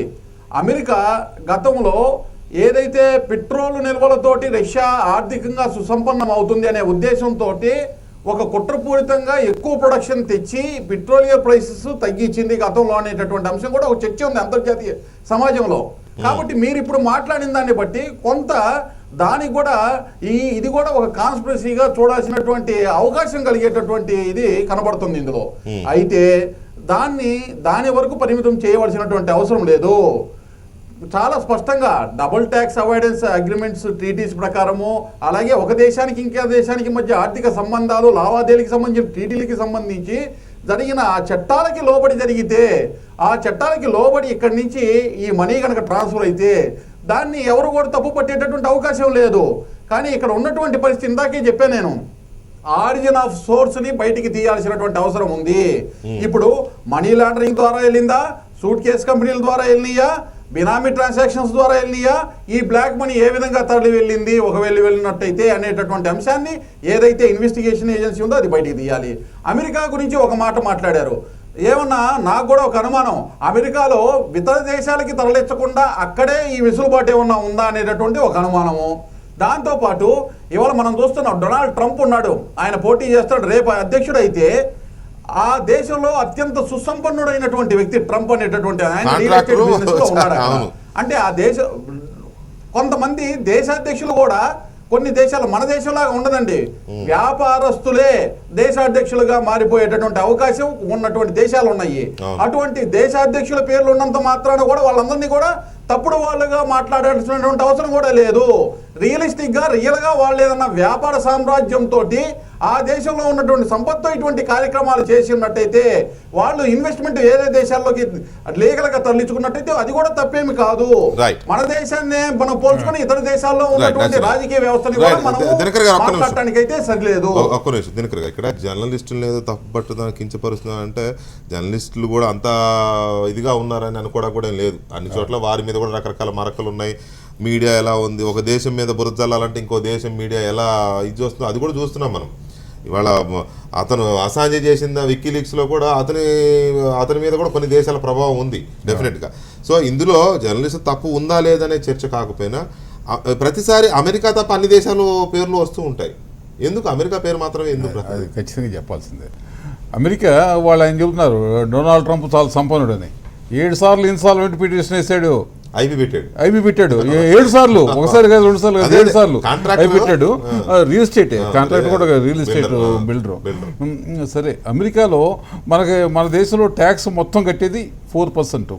4%లో 3.5% ఎంప్లాయీస్. 0.5% అసలు మామూలుగా ఎంప్లాయీ కాకుండా ట్యాక్స్ కట్టేది మన అవును, దేశంలో. అవును. అమెరికాలో ట్యాక్స్ నెట్లోకి రాని వాళ్ళు 5%. మిగతా వాళ్ళంతా 95% ట్యాక్స్ నెట్లోకి వస్తారు. అమెరికాలో ఎవరైనా ట్యాక్స్ ఎగ్గొడితే వాళ్ళ ₹1 కోటి ఎవరైనా ట్యాక్స్ ఎగ్గొడితే వాడికి 100 కోట్లు జరిమానా వేస్తారు, వాడికి ఒక 20 ఏళ్ళు 30 ఏళ్ళు జైలు శిక్ష వేస్తారు. అక్కడ ట్యాక్స్ ఎగ్గొడుతున్న మాట ఎక్కడ వినపడదు.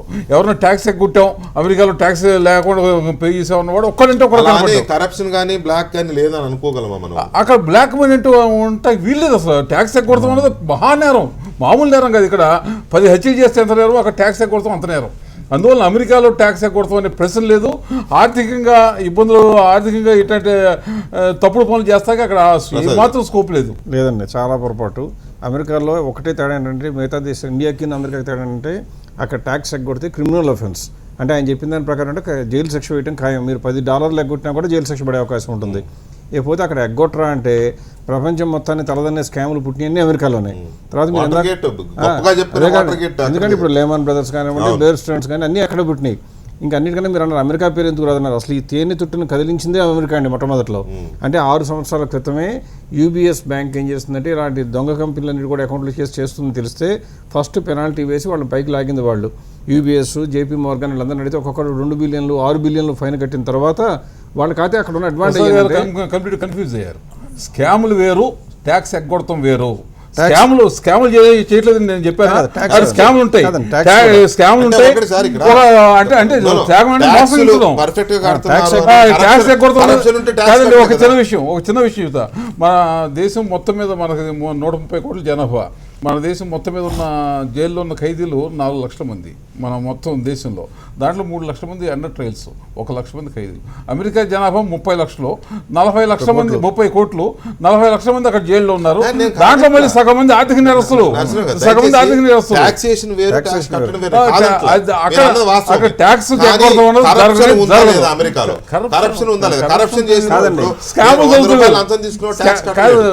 స్కాములు జరగటం వేరు, స్కాములు జరగటం వేరు, ట్యాక్స్ ఎగ్గొడటం వేరు. ఆడు కడతాడు స్కామ్ చేసినవాడు. అంటే స్కామ్ అంటే ఏంటి? ఇల్లీగల్ పనులు లీగల్ ముసుగులో చేయటం స్కామ్ అంటారు. స్కాములు జరుగుతాయి, ట్యాక్స్ ఎగ్గొడటం జరగదు.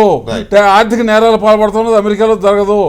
అమెరికాలో జరిగే స్కాములు జరుగుతాయి, రకరకాల స్కాములు జరుగుతాయి. ఇందులో జరిగే అసలు ఫస్ట్ ఏంటంటే ఈ వ్యక్తుల ప్రమేయం, దేశాల ప్రమేయం కాకుండా దీనికి కారణం ఏంటో ఒకసారి మనం అన్వేషిస్తే ఫ్యూచర్లో రాకుండా ఏంటి అవకాశం కూడా తెలుస్తుంది. ఎప్పుడు కూడా అంతర్జాతీయంగా జరిగేది ఏంటంటే పన్నుల వ్యవస్థ వేరు దేశాల్లో వేరు రకాలుగా ఉండి వ్యాపార సరళీకృత విధానాలు కనుక వేరువేరుగా ఉంటే ఏం జరుగుతుందంటే ప్రతి వ్యాపారస్తుడు కూడా తన బేస్ని వేరే కంట్రీకి మార్చుకుంటాడు. దాన్నే మనం ఏం చేస్తుంటే BEPS, BEPS అంటాం, base erosion and profit shifting అంటారు. ఎప్పుడైతే దేశంలో సరళీకృత విధానాలు ఉండవో, పన్నుల వ్యవస్థ అస్తవ్యస్తంగా ఉంటుందో అప్పుడు ఏం జరుగుతుందంటే ఈ కంట్రీలో వచ్చే వ్యాపార సామ్రాజ్యంలో వచ్చే లాభాలను కూడా వేరొక కంట్రీ తరలిపోవడానికి అవకాశం కలిగించేదే BEPS అనేది. అందుకనే అంతర్జాతీయంగా జరుగుతున్న చర్చలో కూడా ఏంటంటే ఏ దేశంలో వచ్చినా లాభం ఏ దేశంలో అకౌంట్ ఫర్ కావాలనే దాని మీద బ్రాడ్ లెవెల్లో అగ్రిమెంట్ జరుగుతుంది. అది UN ఆధ్వర్యంలో నడుస్తుంది. దాని మూలంగా ఏం జరుగుతుందంటే లాభం వచ్చినప్పుడు ఇక్కడ సగం ఉండాలనే కండిషన్ పెట్టబోతున్నారు. అలా లేనంత కాలం జరిగేది ఏంటంటే ఎక్కడైతే పనామాలో ట్యాక్సులు లేవు, దుబాయ్లో ట్యాక్సులు లేవు, కాబట్టి డబ్బులన్నీ కూడా అక్కడికి వెళ్ళిపోవడానికి అవకాశం ఏంటి? ఆ కంట్రీలో కనీసం తినడానికి తిండి లేదు, పెంచడానికి మొక్కలు పెరగవు, అయినా కూడా దుబాయ్ అంత బాగుంటానికి కారణం ఏంటి? పెట్రోల్ ఒకటే కాదు, ట్యాక్స్ ఫ్రీ కంట్రీగా ఉంటాం. అట్లాగే పనామా మొత్తం కలిపితే హైదరాబాద్ అంత ఉండదు, కానీ దానికి అంత వేరడానికి కారణం ఏంటి? ట్యాక్స్ ఫ్రీగా ఉండటం. ఇన్ని నీతులు చెప్పిన అమెరికా, బ్రిటన్ రెండు కూడా, బ్రిటన్ అన్నింటికన్నా ముఖ్యంగా మొన్నటి ఇప్పటివరకు నీతులు చెప్తుంది, కానీ మొట్టమొదటి క్రియేట్ చేసిందే బ్రిటన్. అది ఎప్పుడైతే వాళ్ళకి ఇబ్బందులు రావడం మొదలుపెట్టిందో వాళ్ళు అన్ని నీతులు చెప్తున్నారు, కానీ మొదలుపెట్టింది వాళ్ళ దగ్గర. కాబట్టి BEPS, BEPSని కంట్రోల్ చేయకుండా ఇటువంటి అవినీతి అక్రమాలని అరికట్టడం ఎవరి వల్ల సాధ్యం కాదు. ఇవాళ పనామా, రేపు పొద్దునే బహామాస్, లేదా ఆ తర్వాత లిసెన్షైర్, అలా ఒకదాని తర్వాత ఒకటి వస్తూనే ఉంటాయి, పుడుతూనే ఉంటాయి. ఎందుకంటే సార్వభౌమాధికారం ఉన్న కంట్రీల్లో ఆ కంట్రీలో ఉండవలసిన రూల్స్ని ఎవరు ఇంపోజ్ చేయలేరు. కాబట్టి ఇవాళ ఈ కంట్రీ పోతే ఏమంటే అవకాశాన్ని వేరే కంట్రీ పూచుకుంటుంది. ఇవాళ నిజానికి స్విస్ బ్యాంకులో డబ్బులు లేవు అనుకుంటున్నాం మనం, ఆ డబ్బులని పనామాకి వెళ్ళిపోయినా కూడా ఆశ్చర్యపోం. వెంకటేశ్వర గారు, ఈ సందర్భంలో ఒక చిన్న విషయం చెప్పాలి. మన హైదరాబాద్ సంబంధించిన వైద్యుడు ఒక ఆయన, వాళ్ళ కొడుకు అమెరికాలో ఉంటున్నాడు, రియల్ ఎస్టేట్ వ్యాపారం చేస్తున్నాడు. అతని యొక్క సంపద 7,000 కోట్లని చెప్పారు. 1,000 కోట్ల సంపద ఉంది అమెరికాలో రియల్ ఎస్టేట్ వ్యాపారంలో. అతను ఒక పికాసో బొమ్మ కొన్నాడు. పికాసో బొమ్మ కొని 7 కోట్లు పెట్టి కొన్నాడు అంతర్జాతీయ విపణిలో. కొని అది ఆఫీస్ కోసం కొన్నాడు, ఆఫీస్ అకౌంట్లో రాశాడు. ఇది ఆ పికాసో బొమ్మని ఇంటికి ఇంటికి తీసుకెళ్ళి పెట్టుకున్నాడు. ఇంటికి తీసుకెళ్ళి పెడితే 7 కోట్ల బొమ్మని నువ్వు ఇంటికి తీసుకుని పెట్టావు కనుక, ఇది ఆఫీస్ అకౌంట్లో రాసావు కనుక, మమ్మల్ని ట్యాక్స్ ఎగ్గొట్టడం కోసం రాసావు కనుక నీకు శిక్ష అనుభవించాల్సిందే. అతనికి 50 కోట్లు జరిమానా విధించారు. 50 కోట్లు జరిమానా కాకుండా 2 ఏళ్ల తర్వాత 2 సంవత్సరాలు జైలు శిక్ష విధించారు. 2 సంవత్సరాల తర్వాత ఇప్పుడు యాక్చువల్గా జైలు ఉన్నాడు. 2 సంవత్సరాలు నరకేత పడి ఉంటాడు, జైలుకి ఎప్పుడు వెళ్ళాల్సి వస్తుంది. అంత కఠినతరమైన చట్టాలు అక్కడ ఉంటే అక్కడ ఎవరు కూడా తేలిక ఎగ్గొడతాం. నిజమే కానీ అక్కడ కూడా కరప్షన్ మనకంటే ఎక్కువ ఉంది. కరప్షన్ వేరండి, అంటే వేరే సార్ ట్యాక్స్ నిజమే, మనం ట్యాక్స్ చుట్టూ తిరుగుతున్నాం కానీ కరప్షన్ చేసిన అమౌంట్ ట్యాక్స్ ఎలా కడతాడు? నరసింహరావు గారు చెప్పదలుచుకుంది ఏంటంటే, అవినీతి చేసిన సొమ్ముకి, అవినీతి ద్వారా సంపాదించిన సొమ్ముకి ట్యాక్స్ ఎలా కడతాడు అంటే ఏదో ఉంది అక్కడ మాత్రం. వాడుకునే రూట్స్ వాడికి ఉన్నాయి, అది మేము అనేది అంతే తప్ప అక్కడ టాక్సేషన్ చట్టాలు గట్టిగా ఉండొచ్చు, ఉన్నాయి. అక్కడ everything will be with the cards అండి. మీరు చేసే ప్రతి transaction plastic money, right. Financial transactions అంతా కూడా బ్యాంకుల ద్వారా జరుగుతుంది, ఏటీఎం కార్డుల ద్వారా జరుగుతుంది. మనం ఏదో 10 లక్షలు పెట్టి బంగారం కొంటే కూడా దానికి బిల్లు అడగము, ఇందాక చెప్పినట్టు వాటే కొట్టేందుకు మనమే ప్రయత్నాలు చేస్తూ ఉన్నాము.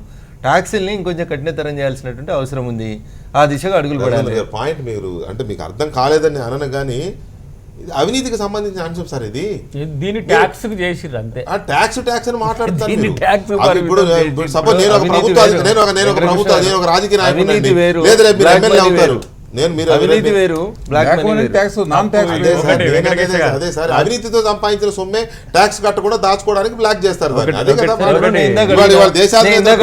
నేను ఇందాక అడిగిన అమితాబ్ బచ్చన్ సినిమాలో నటించి 20 కోట్లు తీసుకున్నాడు, అది అవినీతి సొమ్మా? ఐశ్వర్య రాయ్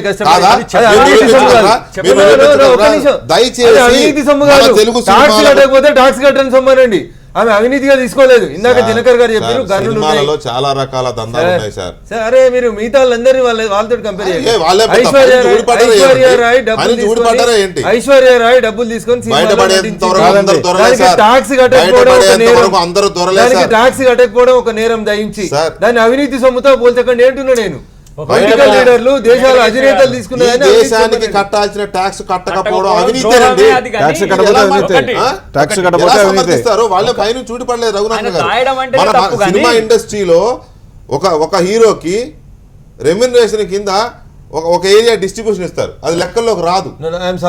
దయచేసి రకరకాల తెలుసుకున్నా మిమ్మల్ని, మీకు వచ్చే జీతం అంతా వైట్ వస్తుందా?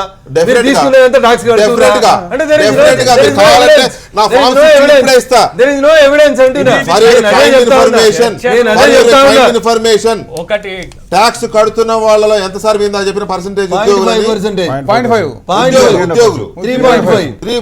మొత్తం ఉద్యోగులు కడుతున్న 95% లో 5% కడుతుంటే 3.5 ఉద్యోగులు కడుతున్నారు సార్. 4% ఉద్యోగులు కడుతున్నారు పర్ఫెక్ట్ గా. గవర్నమెంట్ ఎంప్లాయ్ అయినా ప్రైవేట్ ఎంప్లాయ్ అయినా. ప్లీజ్, ఇది విజయ్ మాల్యాను పంపించడానికి సహకరించినట్టు ప్రభుత్వం ఈ దొంగల్ని పారిపోవడానికి కాంగ్రెస్ సొల్లొద్దండి. ఇలాంటి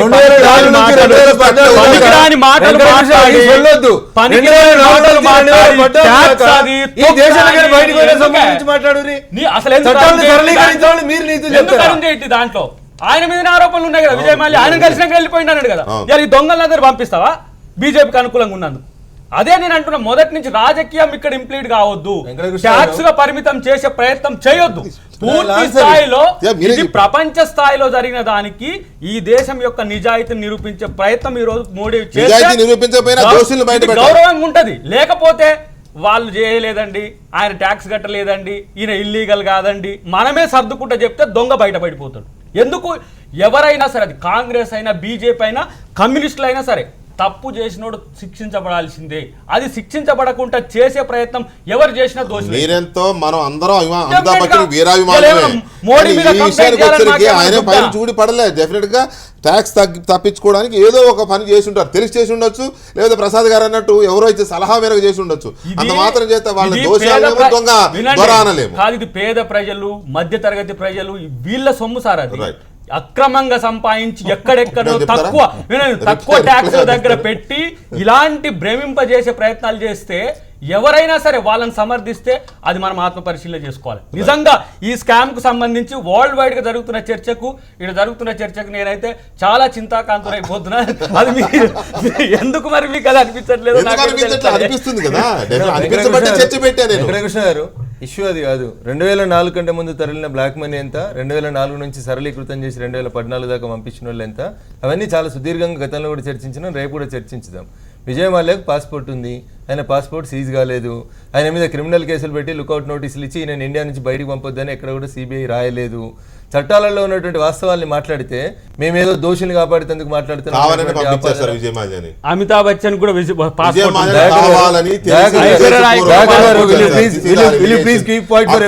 మీరు మాట్లాడలేని సేపు నన్ను ఆపిండి వెంకటకృష్ణ గారు. నేను చెప్పిన తర్వాత మీరు సమాధానం చెప్పండి.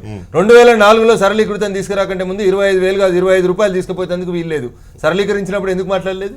2004 నుంచి 2014 దాకా మీరు పంపి 65 ఏళ్ళు ఈ దేశాన్ని మేమే పరిపాలించమని చెప్పిన మీరు, గుండు సూది నుంచి నాగార్జున సాగర్ దాకా కట్టినమని చెప్పిన మీరు, ఉన్న చట్టాలన్నింటిలో లొసుగులు ఏర్పాటు చేసి దేశంలోంచి సొమ్ము అయితేందుకు సహకరించిన మీరు ఇలా మా గురించి ఎందుకంటే మాట్లాడతారు? విజయ్ మాల్యా బయటికి పోయిండు, విజయ్ మాల్యాకి పాస్పోర్ట్ లేదా? మీకు పాస్పోర్ట్ లేదా వెంకటకృష్ణ గారు? మీరు యాంకర్గా ఇంకో దేశానికి యాంకరింగ్ చేసి వస్తలేరా? Is there any bar against a passport? Vijay Mallya passport మీద ఏమైనా బార్ ఉందా? లేనప్పుడు పోతుంటే పోయిండు అని ఎందుకు మాట్లాడుతున్నారు? రానున్నాడు ఆయన, వస్తా అన్నాడు. ఏ బ్యాంక్ అయితే అప్పించిందో, ఏం సెక్యూరిటీ పెట్టుకోకుండా అప్పించిందో ఆ బ్యాంక్ ఉత్తరం రాసిండు, నేను నీకు కట్టాల్సిన 9,000 కోట్లు ఇక పలానా నెల 4,000 కోట్లు కడతా అన్నాడు. అది ఆయనకు బ్యాంక్ కల్పించే అవకాశం అనేది సెకండరీ ఇష్యూ. నేను ఆయన తరఫున మాట్లాడితే వకాలు తీసుకొని మాట్లాడుతున్నట్టు దయాకర్ గారు ఏదో నరేంద్ర మోడీ గారు ఇచ్చేస్తా ఉన్నారు. Yes by profession I'm advocate. నేను రాకపోతే మీ కపిల్ సిబాల్ వస్తున్నాడు, అభిషేక్ సింగ్ మన్వి వచ్చి వకాలతులు చేస్తున్నాడు. వకాలతుని you don't compare with politics అంటున్నావు కదా. దోషులు పట్టుకురండి, తప్పుందా లేదా తేల్చండి సరిపోతుంది.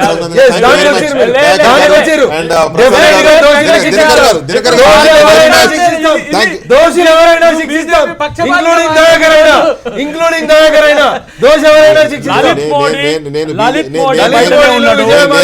విజయ్ మాల్యా బయట ఉన్నాడు, ఇవాళ అమితాబ్ బచ్చన్ నల్లధనం చేయలేకపోయింది. ఈ రోజు దయచేసి దీన్ని మనం రెగ్యులర్ గొడవగా మార్చుకోవాల్సిన అవసరం లేదు. నేను బీజేపీ పక్షపాతి విజయ్ మాల్యాని కావాలని పంపించాను ఎందుకంట, నేను విజయ్ మాల్యాని ఉద్దేశపూర్వకంగా పంపించాను నేను ఎందుకంటాను. ఎనీవే దయాకర్ గారు thank you very much, Raghunandan గారు అండ్ ప్రసాద్ గారు thank you very much, Dinakar గారు థ్యాంక్ యూ వెరీ మచ్. ఇక తెలంగాణలో తెలుగుదేశం పార్టీతో మాకు ఎలాంటి సంబంధాలు ఉండవు, ఇక అసలు తెలుగుదేశం పార్టీకి ఇక్కడ పటిష్టమైన చెప్పుకోవడానికి నాయకుడే లేడు కాబట్టి ఆ పార్టీతో మాకేం పని తెలంగాణలో బీజేపీ అంటుంటే ఆంధ్రప్రదేశ్లో కూడా బీజేపీ అలాంటి మాటలే మాట్లాడుతోంది. మెల్లమెల్లగా తెగతింపులు చేసుకోవాలి, కావాలనే ముఖ్యమంత్రి బీజేపీని భ్రష్టు పట్టించే కార్యక్రమం చేస్తున్నారు రాష్ట్రంలో అనే ఉద్దేశంతో బీజేపీ కారాలు మీరాలు నూరుతోంది. సో మెల్లమెల్లగా ఈ హనీమూన్ ముగిసినట్టేనా అనేది ఇప్పుడు రెండు రాష్ట్రాల్లో జరుగుతున్న చర్చ. డిబేట్ నెంబర్ 2లో చిన్న బ్రేక్ తర్వాత అదే చూడబోతున్నాం.